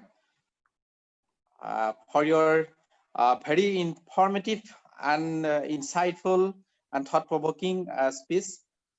I cannot believe actually that your speech time is ended, because your endless positivity and the deep knowledge on the topic was making us enlightened. And we, the Masbat College fraternity, appreciate and grateful to you for your for sharing your wisdom and compelling thoughts with all of us. I also thank my friend Ms. Archana Kumari from Archana Kumari, assistant professor from Jammu Central University, who helped me to connect with you, sir. So I am also thankful to her. Sir, I know that you are already in a tight, very busy schedule. Still, if your time permits, I would like to request you kindly to be with us till the end of the session, sir. Thank you very much, sir. Thank you, sir. Thank you. Now, according to the agenda, I'd like to now the session is Mr. Sodip Roy, sir, from Bangladesh. Can you hear me, Sodip Roy, sir? Yes. Okay. Now I request my colleague, Mr. Inku Nath, to introduce our resource person, today's resource person. Can you hear me, Inku Nath, sir? Yes, Dr. Kolita, sir. So, am I audible? Yes, clear. Yes, you are clear. Okay, thank you, Dr. Kolita, and good evening, all the participants from India and also from abroad. So, this webinar, which is continuing and which is going on well. So, our two distinguished guests, so they have given some valuable speeches. So, Akhil Ranjan Dutta sir already he has given a valuable speech, and now Biswajit Das sir he has also given a good speech. So now the time is coming, the most expected time. So it is the time for our resource person. So in this webinar, we have invited Mr. Sodip Roy sir from Bangladesh. So before inviting him, I just want to say something about him. I want to give a brief introduction about Mr. Sodip Roy. So Mr. Sodip Roy, who is now he is working in Bangladesh Open University. So he is the assistant professor of political science in Bangladesh Open University. So before working in this university, he was serving in some other job. So he was working in Bangladesh Civil Service exam. So Bangladesh Civil Service, he was working there from 2010 to 2012. So during that period, he served as a Bangladesh civil servant. And thereafter, he again came to this university. So Mr. Sodip Roy, he is associated with many training programs of Bangladesh, which are related to research works. So Mr. Sodip Roy, he is also related with research works. So he has also edited numbers of journals and also published about more than 50 papers in different journals of national and international repute. So he has attended many national and international workshops and conferences. So Mr. Sodip Roy, he has also received United Kingdom Commonwealth Scholarship. So we are very happy to have such an academician and an eminent personality as our resource person to discuss on today's topic, which is very important and quite relevant to the present days. So I hope maximum interaction from the participants, which will generate a new information and knowledge. So on behalf of the organizing committee,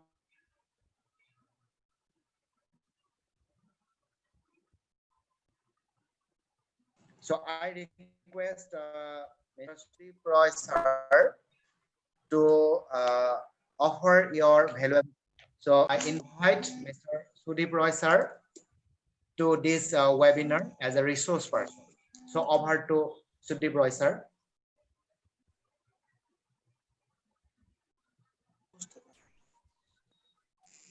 So I request Sodip Roy sir to deliver your speech. So as a resource person, I request you to offer your speech. So over to Sodip Roy sir. Okay, thank you very much to the organizer of this international webinar, led by the Majbat College, Assam, India, and the inaugurator, distinguished inaugurator of this webinar, Professor Dr. Akhil Ranjan Dutta sir, then keynote speaker, Biswajit sir, and welcome addressed by Honorable Mazbat College Principal Sir Sodip Sharma. I am very thankful to them, and I am very much enriched by their different speech, inaugural speech, keynote speech. So those speech were very much insightful, intellect, and very new arenas emerges from the COVID-19 pandemic. So thank all of them to invite me. I would try to say something to all the distinguished participants and the scholars who are following this international webinar titled COVID-19 and the Global Change, Society and Politics. Actually, it is very difficult to speak after such an insightful and intellectual speech given by Professor like Akhil Ranjan sir and Biswajit sir. Their speech had many new issues, covered up many new issues raised and grew up from this COVID-19. So I shall try to overview of some impact, socioeconomic impact and political changes after this COVID-19 crisis. Sorry. The issue of our discussion is COVID-19, and as the topic is about society and politics, it's a broad topic to discuss, but we have some limitations, and if we cover all of the issues of the society and the politics, it will be very difficult to catch the attention or to focus on certain issues of the society and the state and the governance. The previous distinguished speaker has already mentioned the issues like health, economic system, some environmental issues in their valuable space. So I will skip those economic and environmental issue things in my discussion. As we see, it's an unprecedented havoc on humankind. It's unprecedented to us, to the present generation, or in our lifelong period. But this type of pandemic or global recession or global lockdown is not new in the globe or in the earth.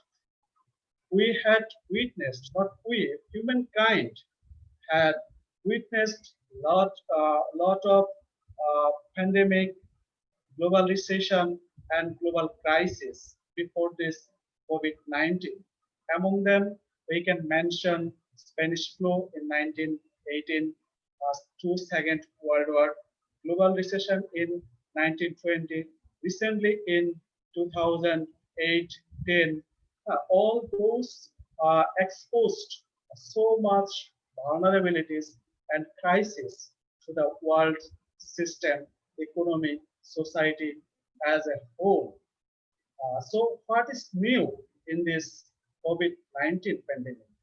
We have to think very critically and insightfully. Before setting the scenario of our discussion, I like to visit or just mention the casualties or the consequences of coronaviruses since its outburst in December or beginning of this year.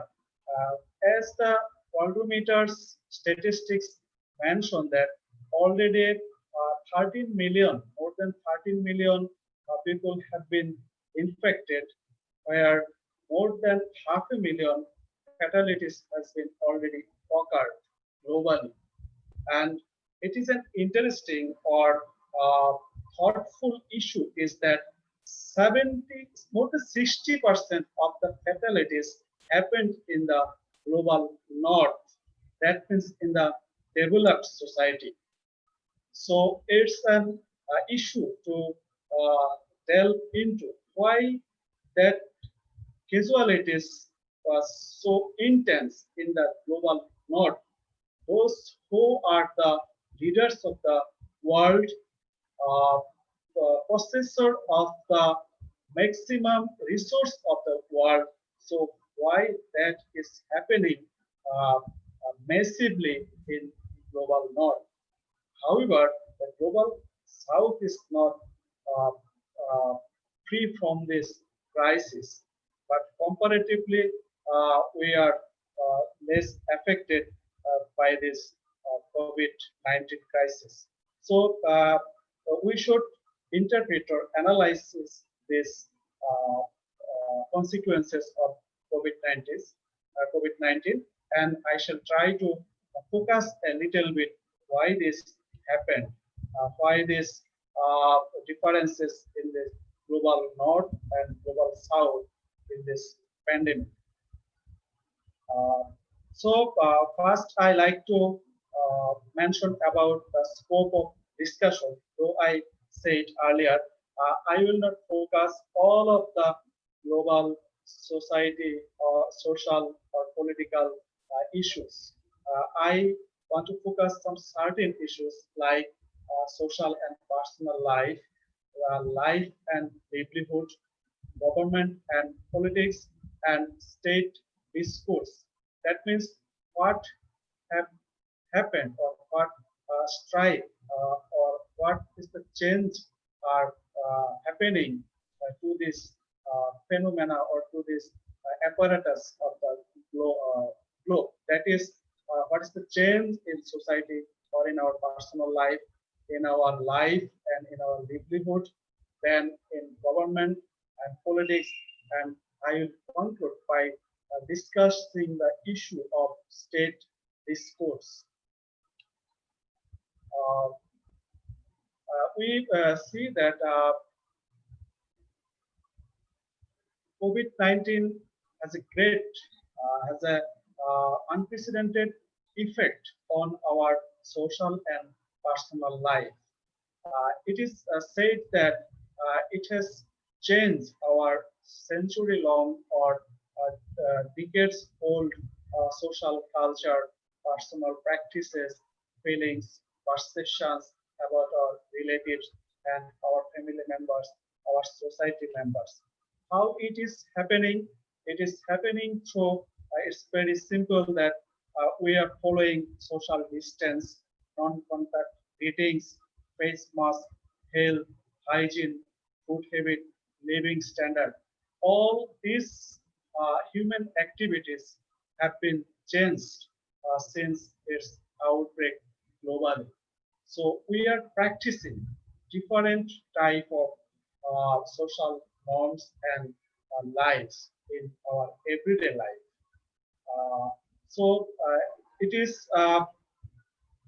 It is kind of a new discourse or redefinition of our social and personal life, our interaction.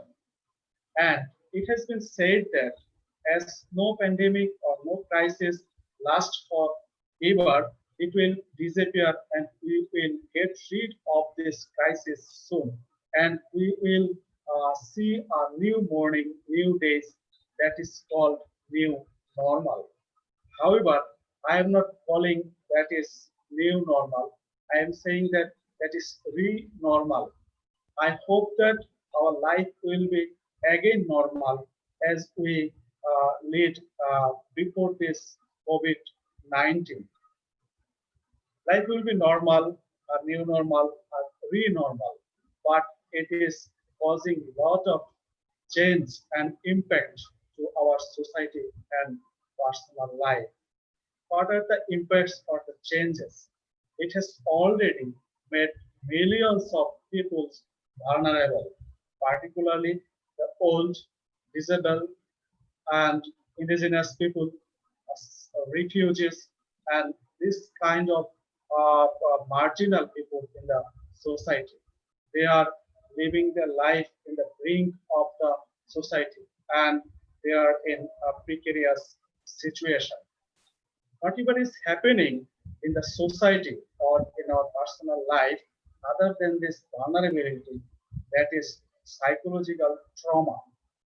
Psychological trauma. It is a kind of in the global south, psychological treatment or psychological issues are not addressed in that way as we address those serious diseases, non-communicable diseases, heart diseases, diabetes, or organ transplantation issues. Psychological trauma.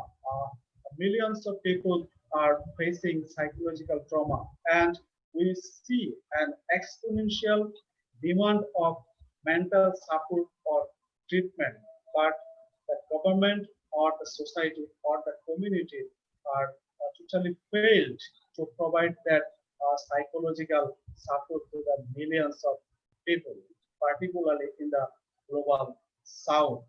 I would say it's a new phenomena of the society that psychological issues should be addressed more intensively, more scientifically in the global southern people. What is happening? Everything is changing, and lot of issues have changed already. But uh, uh, my understanding is that this social change will not sustain for a long time. But immediately afterwards, the COVID-19, society will stand in a different point. That is something new will be practiced in the society, particularly about the social relationship. Now we see the social relationship is breaking down, or kind of their mutual understanding is breaking down, creating distance among the society and the community. It is against, or it is not familiar to the people of this southern region. We like to live all together in a big family, a large family, but this Western phenomena, or these jargons, or these terminologies of COVID-19 is kind of Western cultural hegemony, I would say. It has been discussed a lot that people of this area, that particularly from South Asia, didn't respond in that way to the lockdown, quarantine, or social distance issues. And that is happened because these terminologies were not too much familiar to us. And all these are imported from the Western vocabularies. So these terminologies and this understanding, these phenomena will last for a long, also in this part of the globe. Society, we have been encountering a lot of problems in the society. There is something new issues arising every day, and our vulnerable people, marginal people, are getting out of the focus of the government or the state, and government cannot address their problems or challenges. And we have lack of resources, and however, we achieved many goals, that means Millennium Development Goals, and we adopted SDGs. But because of this COVID-19, the development or the goals the society achieved in this South Asian part, that is going to be sink or slow down, and it will be tough to regain those goals again. And another very explicit impact in the society or a change is that gender discrimination or inequality, because women are particularly in this South Asia, they are the most vulnerable people, as 60 or 50%, more than 50% are women, and they lead a very vulnerable life, marginal point. They are not professional or highly educated. From this or during this COVID-19 cases, women are facing inequalities or discrimination, and we have noticed the researchers published that more than domestic violence has increased more than 20%, and most of the violences are going unattended. That means the women or the vulnerable people cannot go to the lawyer or the court, and there is no steps against this violence. So the society is going more vulnerable day by day. If the COVID-19 lasts for a long time, we will see more disasters in the society, the social structure, in our culture. Everything will be in a perilous situation. And for this COVID effect, women are losing their seats in the decision-making process, and day by day they are degrading from empowerment. So obviously, the COVID-19 have unprecedented effect on the global South and in our traditional societies and personal life, and there is cultural hegemonies that will last for a long in our societies, and nobody knows when and how we will be re-normal after the COVID-19. Another issues in social and personal life is that our livelihood crisis. Already studies, World Bank studies, ILO have revealed that at least 1 million people is losing their jobs, and they will be unemployed. And the GDP is exclusively going downward day by day.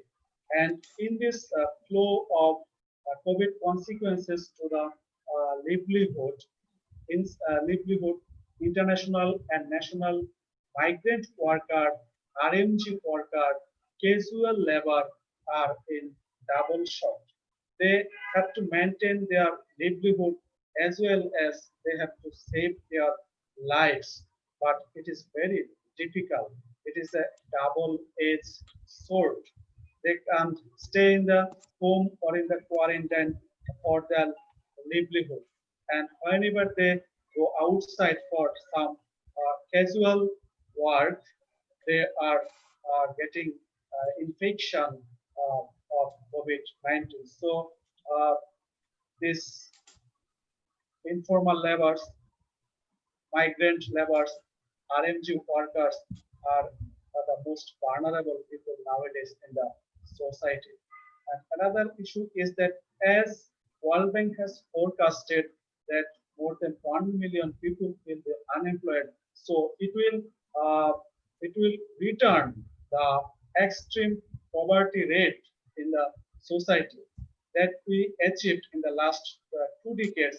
Uh, uh, there was a significant alleviation of poverty, but this COVID-19 has emerging new poor in the society, and those who are not poor earlier, or those who have overcome this livelihood or their basic needs crisis, they are getting, they are becoming poor again in the society.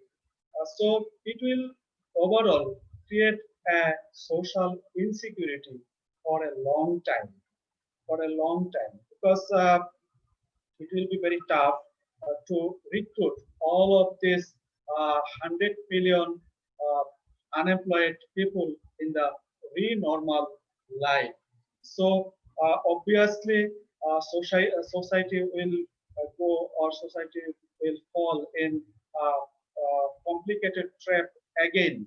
And we see that in the society now, hate crimes, xenophobia, racism is growing day by day. And we also noticed in some parts of the globe that looting and riots are happening also, because people are in great crisis of their livelihood. The government couldn't provide the minimum subsistences for their livelihood and their basic needs. So, as the ILO forecast, the cumulative unemployment will be 200 billion, maybe after 2 or 3 months, and so society is stand in a very complicated situation to regain in a healthy or balanced structure in the near future. That is the social and personal challenges or impact of COVID-19 since its outbreak. So we see there are lots of negative and cultural hegemonies and challenges to life and livelihood because of this COVID-19. But are there everything bad or perilous for the human being? That is a question. There are some good issues also in this COVID-19. Those, though they are not mentionable, but we see that environment is getting refreshed, or something revival in the biodiversity. That is a significant issue to mention, because of less mobility of the people, of the business, or these issues. Environment and biodiversity is reviving. And the other issue is that in the global south, we are not that much health conscious, safety. We don't follow that cleanliness. But because of this COVID-19, we say we are practicing health and hygiene. We have changed in our food habit and our daily lives, a lot of issues. If we can continue this hygiene, health issues, standard food habit, balanced life, that will be good in the new normal or the re-normal. So obviously, society has been witnessing an unprecedented changes also because of this COVID-19. And this transformation, we should revisit many of the social apparatuses because of this COVID-19, because everything will not be same in the re-normal life. So what has been the change in the social discourse or the paradigm. We have to think differently, react in an innovative and in a different way to cope up in the changing society in near future.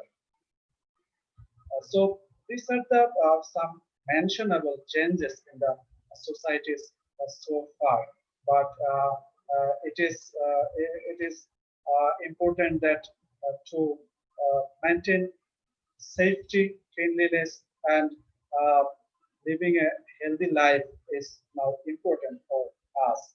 And in these issues, as I have mentioned earlier, that the global south are not witnessing that much fatalities compared to global north. Uh, However, there are some cultural hegemonies or creating more marginal and vulnerable people in this part of the globe. But why we see more fatalities in the global north? I would say, as a political science teacher, that there are something in the government and politics and in the state discourse or state system, world system. We have seen or noticed that global powers or the big brothers couldn't respond to this uh, pandemic in a concrete or in a cooperative or in a together. Actually, they couldn't respond all together to tackle this unseen enemy, and they are losing in this war. So we see that the global powers are in a blame game instead of saving the lives, and it didn't happen. It didn't happen in a short period of time. I would say it is the resultant of decade-long politics and blame game and armament and militarization of the state or the government. It is a public health crisis as well as a political crisis as well as a war against an unseen enemy. But the global powers couldn't tackle or couldn't prevent that unseen enemy because of their hegemonic nature and the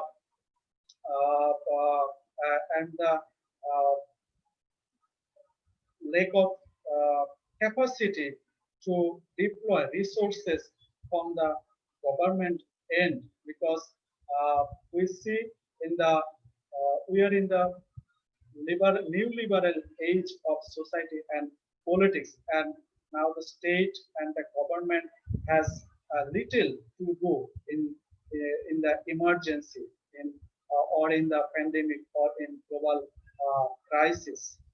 Government cannot respond immediately with all of his resources because resources and the expertise are not in our hands. That's the problem. And we also witnessed that there are politics behind the COVID responses. This pandemic crisis, different government has utilized or exploit this situation to gain their power, to solidify their authority, to uh, dominate the vulnerable or the constituting power. That means the mass people, by declaring emergencies or controlling the freedom of speech, freedom of media. Many governments has suppressed the popular movements, protest these issues. Actually, government has been at the beginning, as we have seen in the case of USA or in also in the Italy, that they didn't respond in that way. In USA, as we see that COVID-19 crisis, they didn't address, or they didn't attention to the opinion of the virologist or the scientist. We see that there is no partnership or cooperation between the politics, and the science. It is the total failure of the politician, I would say, because in the global north, they had everything. They had science, they had power, they had equipments, they had resources to employ, to innovate proper vaccine or other logistics to tackle this crisis. But they didn't listen to the science. They didn't took necessary step after breakout of this COVID-19, particularly in the global north. And we see that America, that is the largest single country of COVID fatalities, because I would say because of the present government's political whimsical decision, immense gap between the science and the politics. And I would say that many governments and the state has exploited this COVID situation by declaring emergencies. As the United Nations said, or say in a study that more than 80 countries have declared emergencies after this COVID-19 situation. Many studies, particularly Global Development Institute, UK-based global thing, said that countries like Israel, Lebanon, China have exploited this COVID-19 to prevent or to suppress the protest against the government, as we see in the case of Hong Kong, or a case in the Israel, or in the Lebanon, or in also in case of the protest movement against Citizenship Amendment Act in India, or in other parts of the world. Government has restricted political activities just after this COVID-19, or without accepting or without evaluating the COVID-19 scenarios. They have just utilizes these emergency situations, or declared state of emergency after this COVID-19. And besides this, what happened? We see that the non-citizens and the refugees, I would say, they are created by the nation state. They are created by the nation state, because we see in the last century, 20th century, that there is no human rights. There are rights for the citizen, not for the normal human being. But as a human being, we have some rights. But the state and the society, the government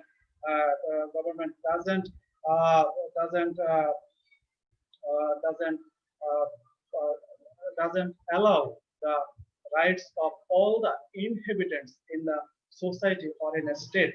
As a result, the non-citizen refugees, particularly the international migrant laborers, are forcefully returned in their country of origin. So we see that the government is acting kind of insincerely or unprudently to the human rights of the mass people at large in the globe. Besides this, what happened in the our state or in the politics or in the society is that intensive or intensified surveillance on the people's movement. For instance, if we say about mass adoption of contact tracing app, that means we are using or applying lot of digital apps, devices, particularly from the government end to monitor the overall situations of the state or the country. So every people in a society or in a country are now under the surveillance of the state. Nobody is independent. Nobody can act, speak, or take part in any activities unknowing the government.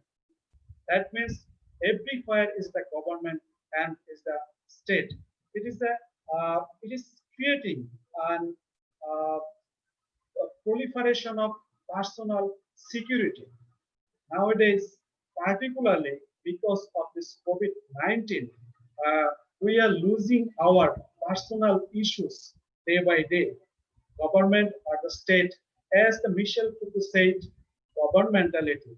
That means this technology and the policies are acting, working all together to follow us. The artificial artificial intelligence has been widely used to follow us or to keep surveillance on us. That means that we the people or the mass people are getting more vulnerable and marginal in respect to the government policies, and it is intensifying after this COVID-19 or during this COVID-19 pandemic. So what is happening? That there is a redefinition, reshaping of politics also during this COVID-19, and we see that all the political leaderships are in a perplexed situation. They can act in a timely manner, in a cooperative way, and we see that even in this unprecedented situations and vulnerability or disaster to humankind, the political parties of the state or a government cannot speak together to the welfare of the mankind. So we see that political activities, particularly the corruption, particularly the mismanagement in health system. Now, no people or not group of people can protest against this mismanagement of the government because of this state surveillance or applying many digital or artificial intelligence to control these movements.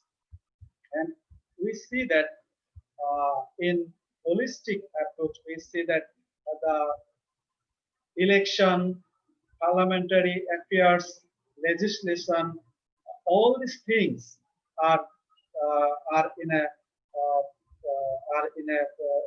very perplexing situation.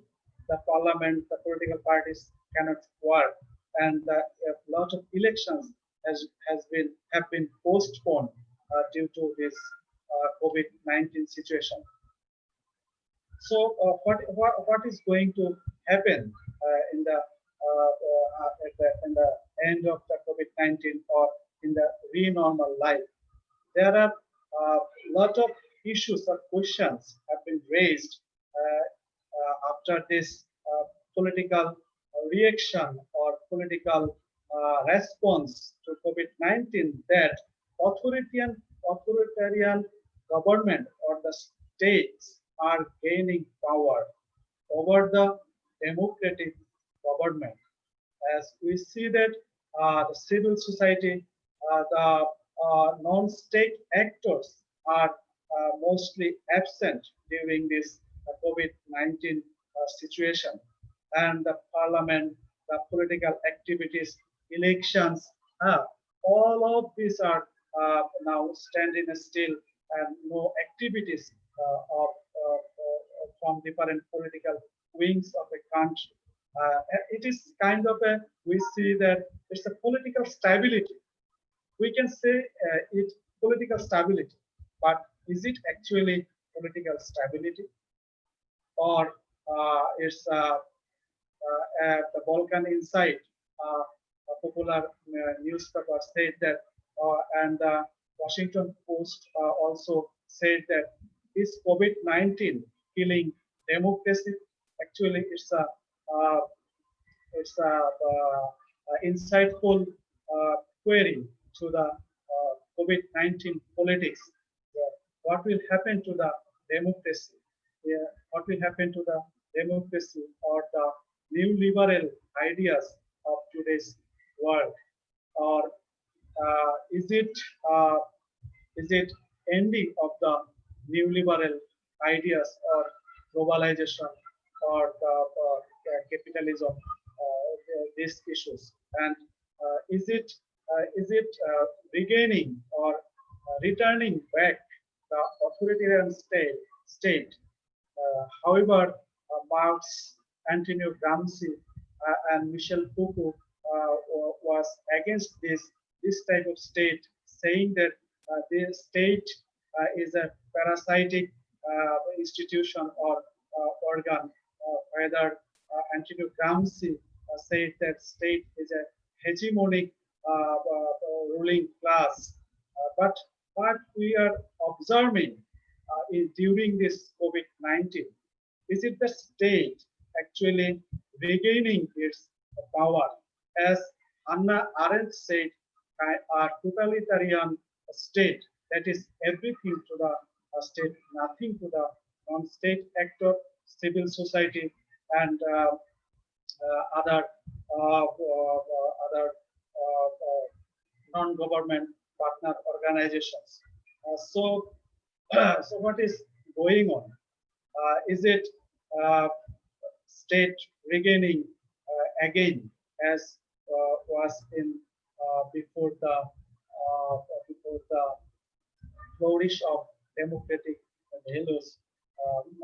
So the new liberal ideas, as it was said that the interest group, agencies, and civil society, and all other non-state actor, even individual, have a voice or have a part in the decision-making process of the government. But as we are noticing in this COVID-19 situation, this new liberal perspective or liberal views are decaying after this COVID-19, and only the state is playing or state is visible. Actually, they are not playing the effective part, but they are visible in different types of controlling or kind of acting to save the people. But actually, they are totally failed, and people are dying here and there. So, as the previous distinguished speaker said, that actually government, this government or new liberal government, new liberal state had nothing to them to do in this pandemic or unseen enemy, because all the resources, all the GDPs, all the logistics, science and technologies belong to the non-government institution or the transnational organization, multinational companies. So it is obvious that government cannot tackle this kind of situation. So there is the issue or the question is gaining importance day by day. Is the authoritarian state coming back again in the globe? We should have to investigate this issue as well. During this COVID-19, as we see, the state was in a shadow or passive to the people, other than the multinational and the capitalistic corporations, and the globalization. We notice massive globalizations of resources, manpower, and capital, and the government has very limited issues to perform to the public welfare. And the another issue was another issue was or the advocates of the cosmopolitanism, transnational, post-national ideas were also in the focus before this COVID-19. They advocates for a borderless globe or a one world or a discrimination-free world or a world for the human being, not for the citizen. But during this COVID-19, we see that those liberal, post-national, cosmopolitan ideas are failed, and it is alarming that whether the authoritarian state, as we see that America, China are gaining more power, and they are emerging as the largest or the powerful hegemonic state in the near future after this COVID-19. So I will finish my discussion soon. What we have seen that COVID-19 exposed or left great message to us, but it is not the last one. As we are causing lot of environmental degradation, political instability, political hegemony, climate change issues. So some other new crisis may come in the near future. So how much we are prepared for that upcoming or future pandemic or future crisis?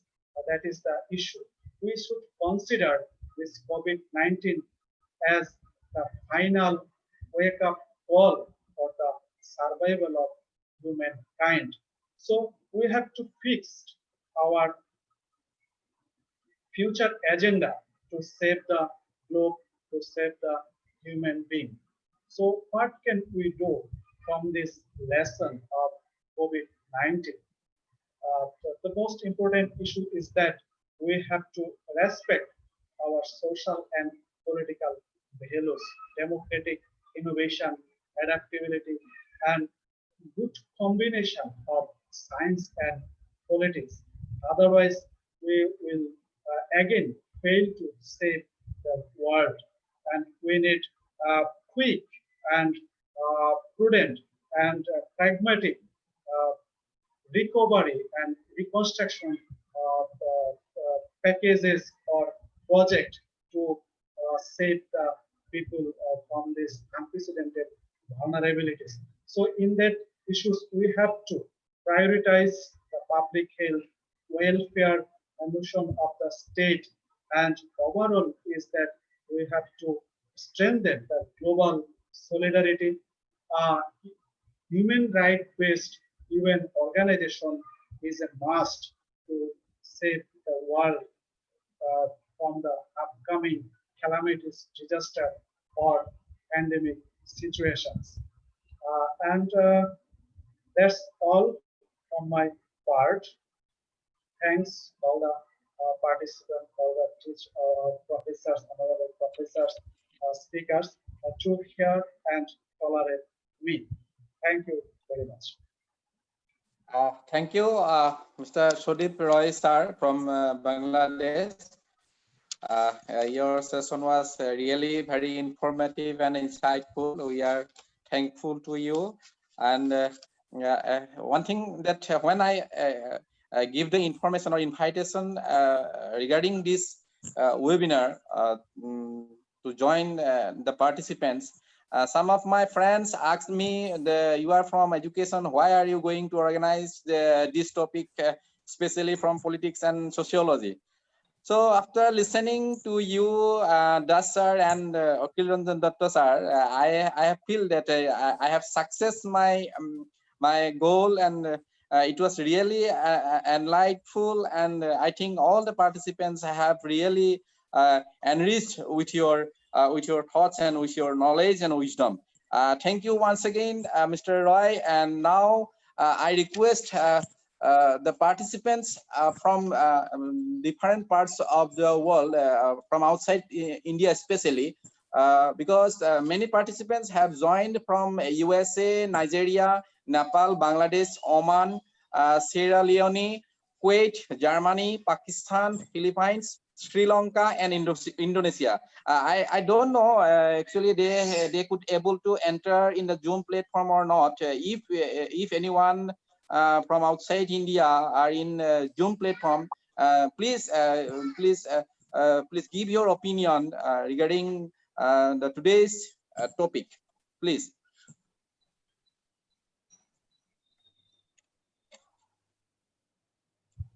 I request also Mr. Ornav Sethi, our technical expert, to allow the participant to unmute themselves so that they can unmute to say something.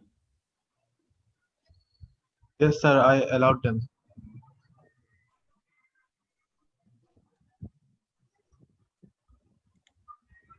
I request if any participants from abroad are in the Zoom platform, then please share opinion. Yeah. Hello. Yes, you are audible. I'm Mohammad Umar Farooq Bhuya. I'm currently working as a lecturer in Bangladesh Open University. I'm very grateful that you have organized a very wonderful topic, and I'm very grateful that Mr. Sodip Roy has presented very nicely, and he have demonstrated a different aspect and different perspective in this COVID-19, and he has very nicely presented the topic, and I'm very honored and very much pretty much satisfied that I have attended this seminar, and I like the topic and the presenter, those who have presented their topic, and they have give us the different viewpoint, the keynote speaker and research person, and you all give us a different viewpoint. From this viewpoint, we have enriched our knowledge, and we have gained different idea. And I think this idea, this viewpoint will enrich our knowledge, and we'll work together and we'll make a better world. Thank you. Thank you, Mr. Omar Farooq. Thank you for your kind words, and thank you once again. And if any participants from India, please share your opinion. Hello, can I? Yes, you are audible. Myself, Roman, Bisham, Colombia. Yeah. Hello, I am audible? Yes. Am I audible? Sir. Yes, sir, you are audible. So first of all, I express my gratitude and my honor to the dear teachers, Dr. Professor Dutta sir, next Biswajit Roy sir, and Sodip Roy ji. And my very thankful to the organizers that such a wonderful webinar has been conducted, and it's very informative and very analytical. And from the beginning, from my respected sir, Akhil sir has nicely expressed about the system and the informal labors, and his emphasis on the humanity and the changing pattern of the behavior of the world. He now presented, and he quoted Amartya Sen is very nicely. Then the Biswajit Roy sir and his informal and skill and creative, and one word, platform and platform economy. That's a new concept I have learned here. So a wonderful session. His gender discrimination or social harmony, or the surveillance beyond states, he emphasized nicely. But my observation is that in this webinar, that some new points have come out with new concepts, like the era of this deglobalization has been started now. Why? Because the world has faced a pandemic. This pandemic when and we don't know. But the deglobalization process and the gap between the poor and the developed nations have been set, and the new concepts I have from my perceptions, the new localism within the states and across the globe has been emerged. And another is that the behavioral change in the electoral process, how the elections will be conducted in the near future. We have witnessed the South Korea held elections in the backdrop of pandemic. In South Korea, the voters they have to elect to casting their vote. Before casting their votes, they have to this new sense and The same political গাছ and the দিলা promotions and same নানি ইপিনিকো almost same লাগে ফাটা বেলে technology and the entire of the technology অগু R in অগুসি the platform of public opinions, how the people have expressed their grievances, expressed their public opinions. This is the tremendous sense in the during after post pandemic. So these are the senses, and another is the food crisis and job food crisis. This is a new pandemic food crisis, and the WHO has termed in this during this pandemic the domestic violence as a domestic pandemic. These are the new things has been happening in the world during this pandemic. And lastly, there is a hegemony in health system. There is a hegemony in health system by the China. The new era of red capitalism has been emerged. The China has now trying to put their hegemony in health system. So this is my position that these new things has been happening in the political system, in the voting behavior, in the social and political mobilizations, economic crisis, and the health systems. Thank you once again for giving me this chance. Thank you. Thank you, Saidur Rahman, for your observation and very nice words, and also sharing your knowledge and information with us. Thank you once again, and I request again Thank you very much. from the participants of India, because we cannot allow much time, because time has already extended as per our schedule. We have more than 4,000 participants, but among them we could only take 2 or 3 opinion.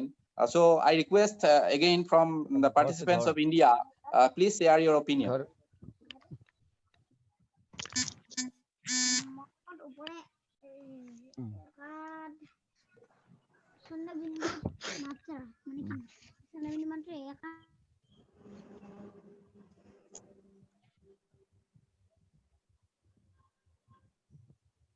I think they will not want to say something, whatever it is, because time is short. So at last, if the Biswajit Dasar is with us, so I request Professor Biswajit Dasar for concluding opinion. Sir. Hello.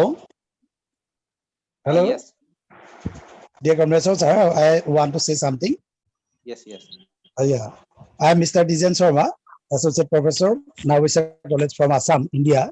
And at the very outset, I want to convey my special thanks to the organizing committee that they have provided us such a wonderful webinar. I'm very thankful to them. Secondly, I convey my special thanks to Dr. Akhil Ranjan Dr. Sir, for his beautiful speech today on how COVID-19 situation has brought a large change in our thought process all over. Since Dr. Sir was my classmate, actually once upon a time in Cotton College, we were the hostel mates. From that time also, I have gone through his admirable thoughts from his students' life ever. He has been always deserves to be a man of deep thoughts, what I experienced.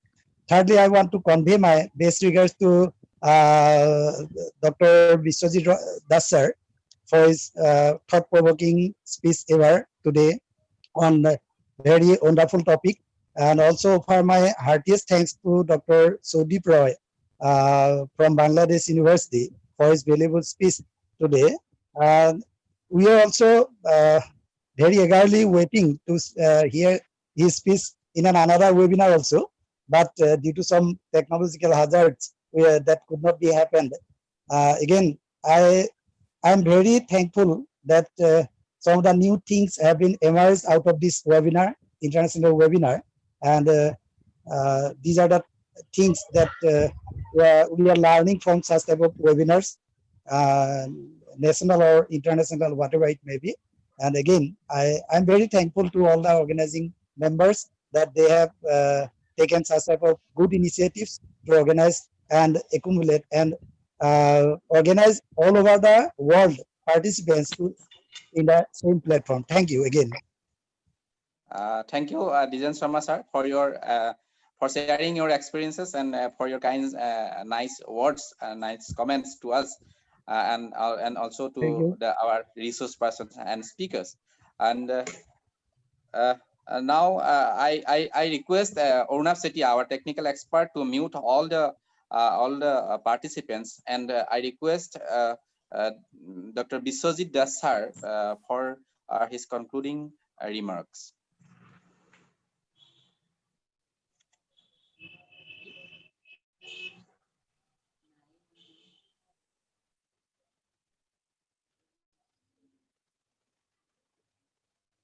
Ornav Sethi. Ornav Sethi. Yes, sir. Maybe sir is not there. It is now. Okay. Is Akhil Ranjan Das sir, Dutta sir is?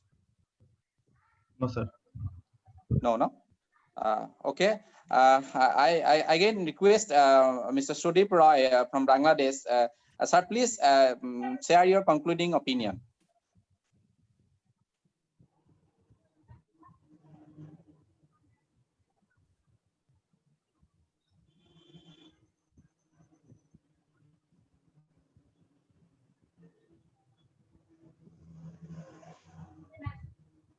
Thank you again, dear friend Jayanta Palida, for this wonderful webinar and invitation. Like junior faculty member from Bangladesh, I have tried to present my best, but whatever the presented by Biswajit sir and Akhil Ranjan sir, actually I was enriched from their. I am very much enriched and thankful to their thought-provoking, insightful presentation. I think all of the participants have been also benefited, gain new knowledge from their speech. So I am very much thankful to those sir, particularly Biswajit sir and Akhil Ranjan sir for their valuable speech. And the Masbat College, actually you did the wonderful job during this crisis pandemic situation. Actually, a lot of issues are emerging day by day, even in the normal situation. And we should discuss, we should investigate all the social phenomena those have been creating or rising every day. By discussing, by sharing knowledge, disseminating the research, we can change our societies to a great extent. Actually, sharing is knowledge. Knowledge is always should be shared with other people. Without sharing knowledge, you can't gain anything or you can't contribute anything to the society. So I would request again the Masbat Degree College, particularly the principal sir and the Janta Khalida, to organize or to continue to organize this type of international webinar with that distinguished professor like Biswajit sir and Akhil sir. In that case, the participant and other distinguished listener viewers, they will be much more benefited, and they can discover new knowledge to enrich, to contribute to the society, particularly to cope up social crisis in the near future. So we should keep continue this type of knowledge generating practices every day.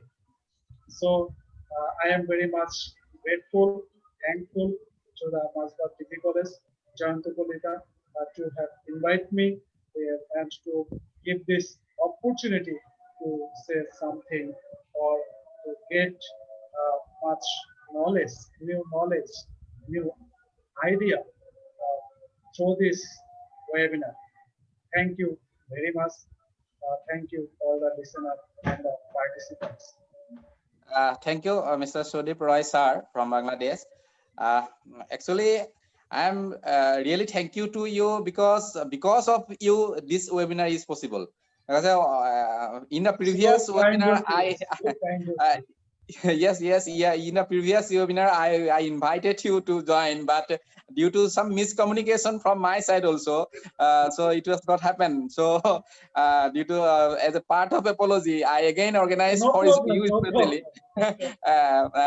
Sorry, and thank you for joining with us again. Sorry, thank you. Thank you, sir. You did a great job, actually. A big applause to you, actually, for this tremendous job, great efforts. Thank you, sir. Thank you. Now I request Mr. Inkunath sir, because the time is already passed, and I request Mr. Inkunath sir for propose vote of thanks. Okay, thank you, Janto Kolita.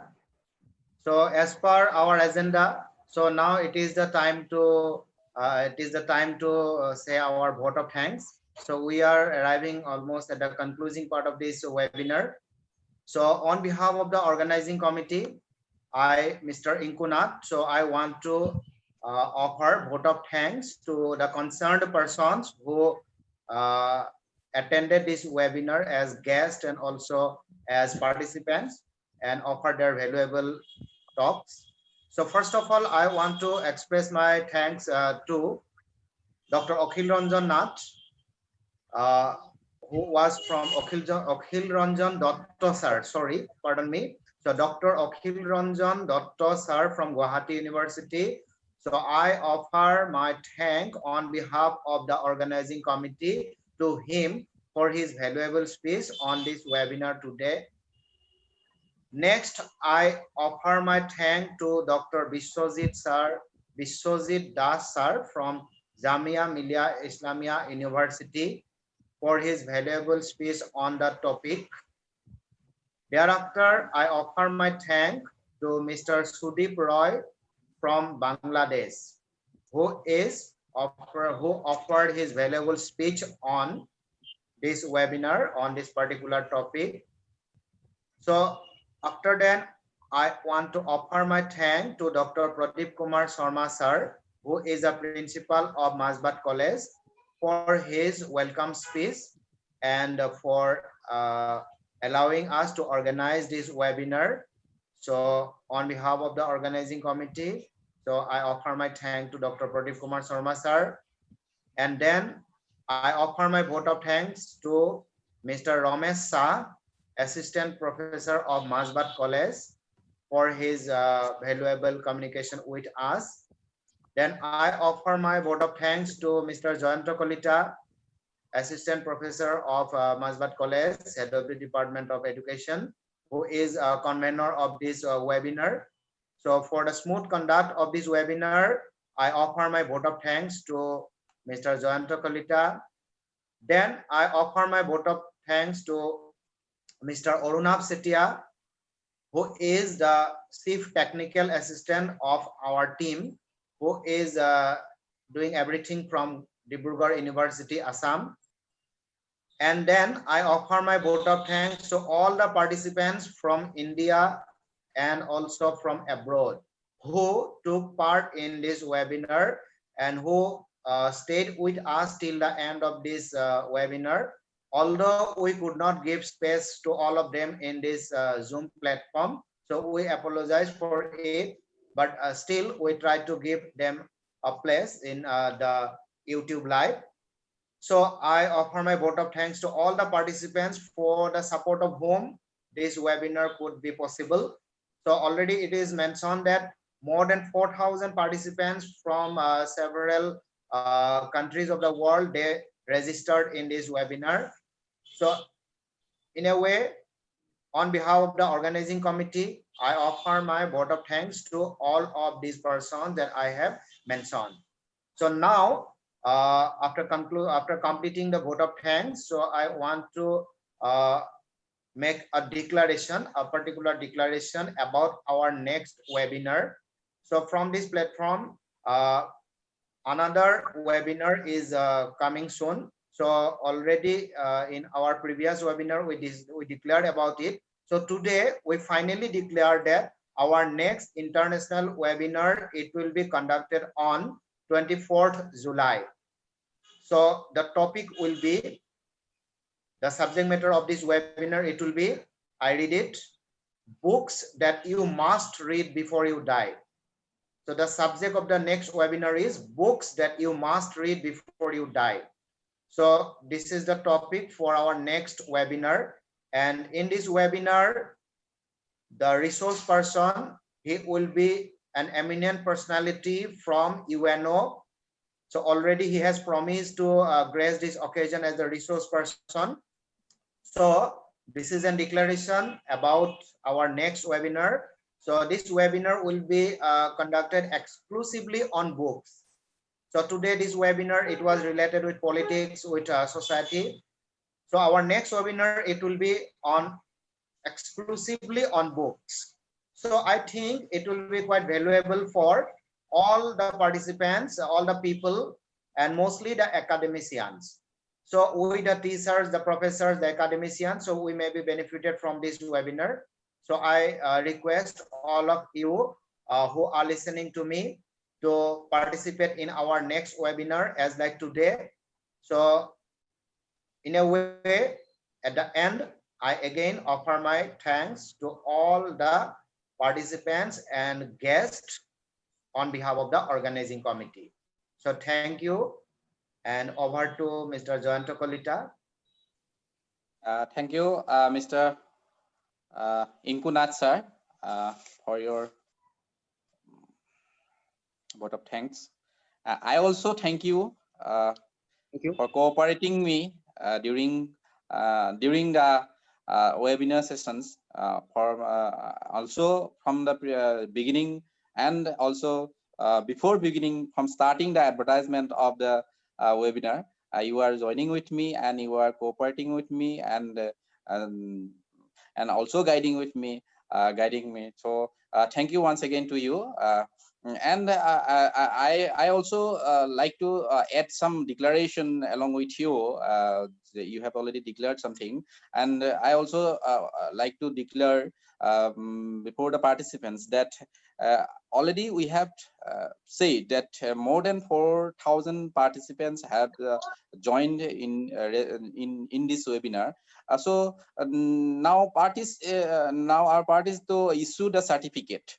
So definitely to issue the certificate we will need time. So we are taking about 20 days, and no need to worry about it. This is our responsibility to issue the certificate for the participants. So I request all the participants to bear with us for this specific period of time, for that is 20 days. So this is a special request from the organizing committee. So at last, I again thank you all the participants, all the guests, all the and the resource person for whom this webinar is possible, and I appreciate you all to cooperate with us and bear with us and join with us. Thank you. Now I officially declare that today's webinar is ended. Thank you.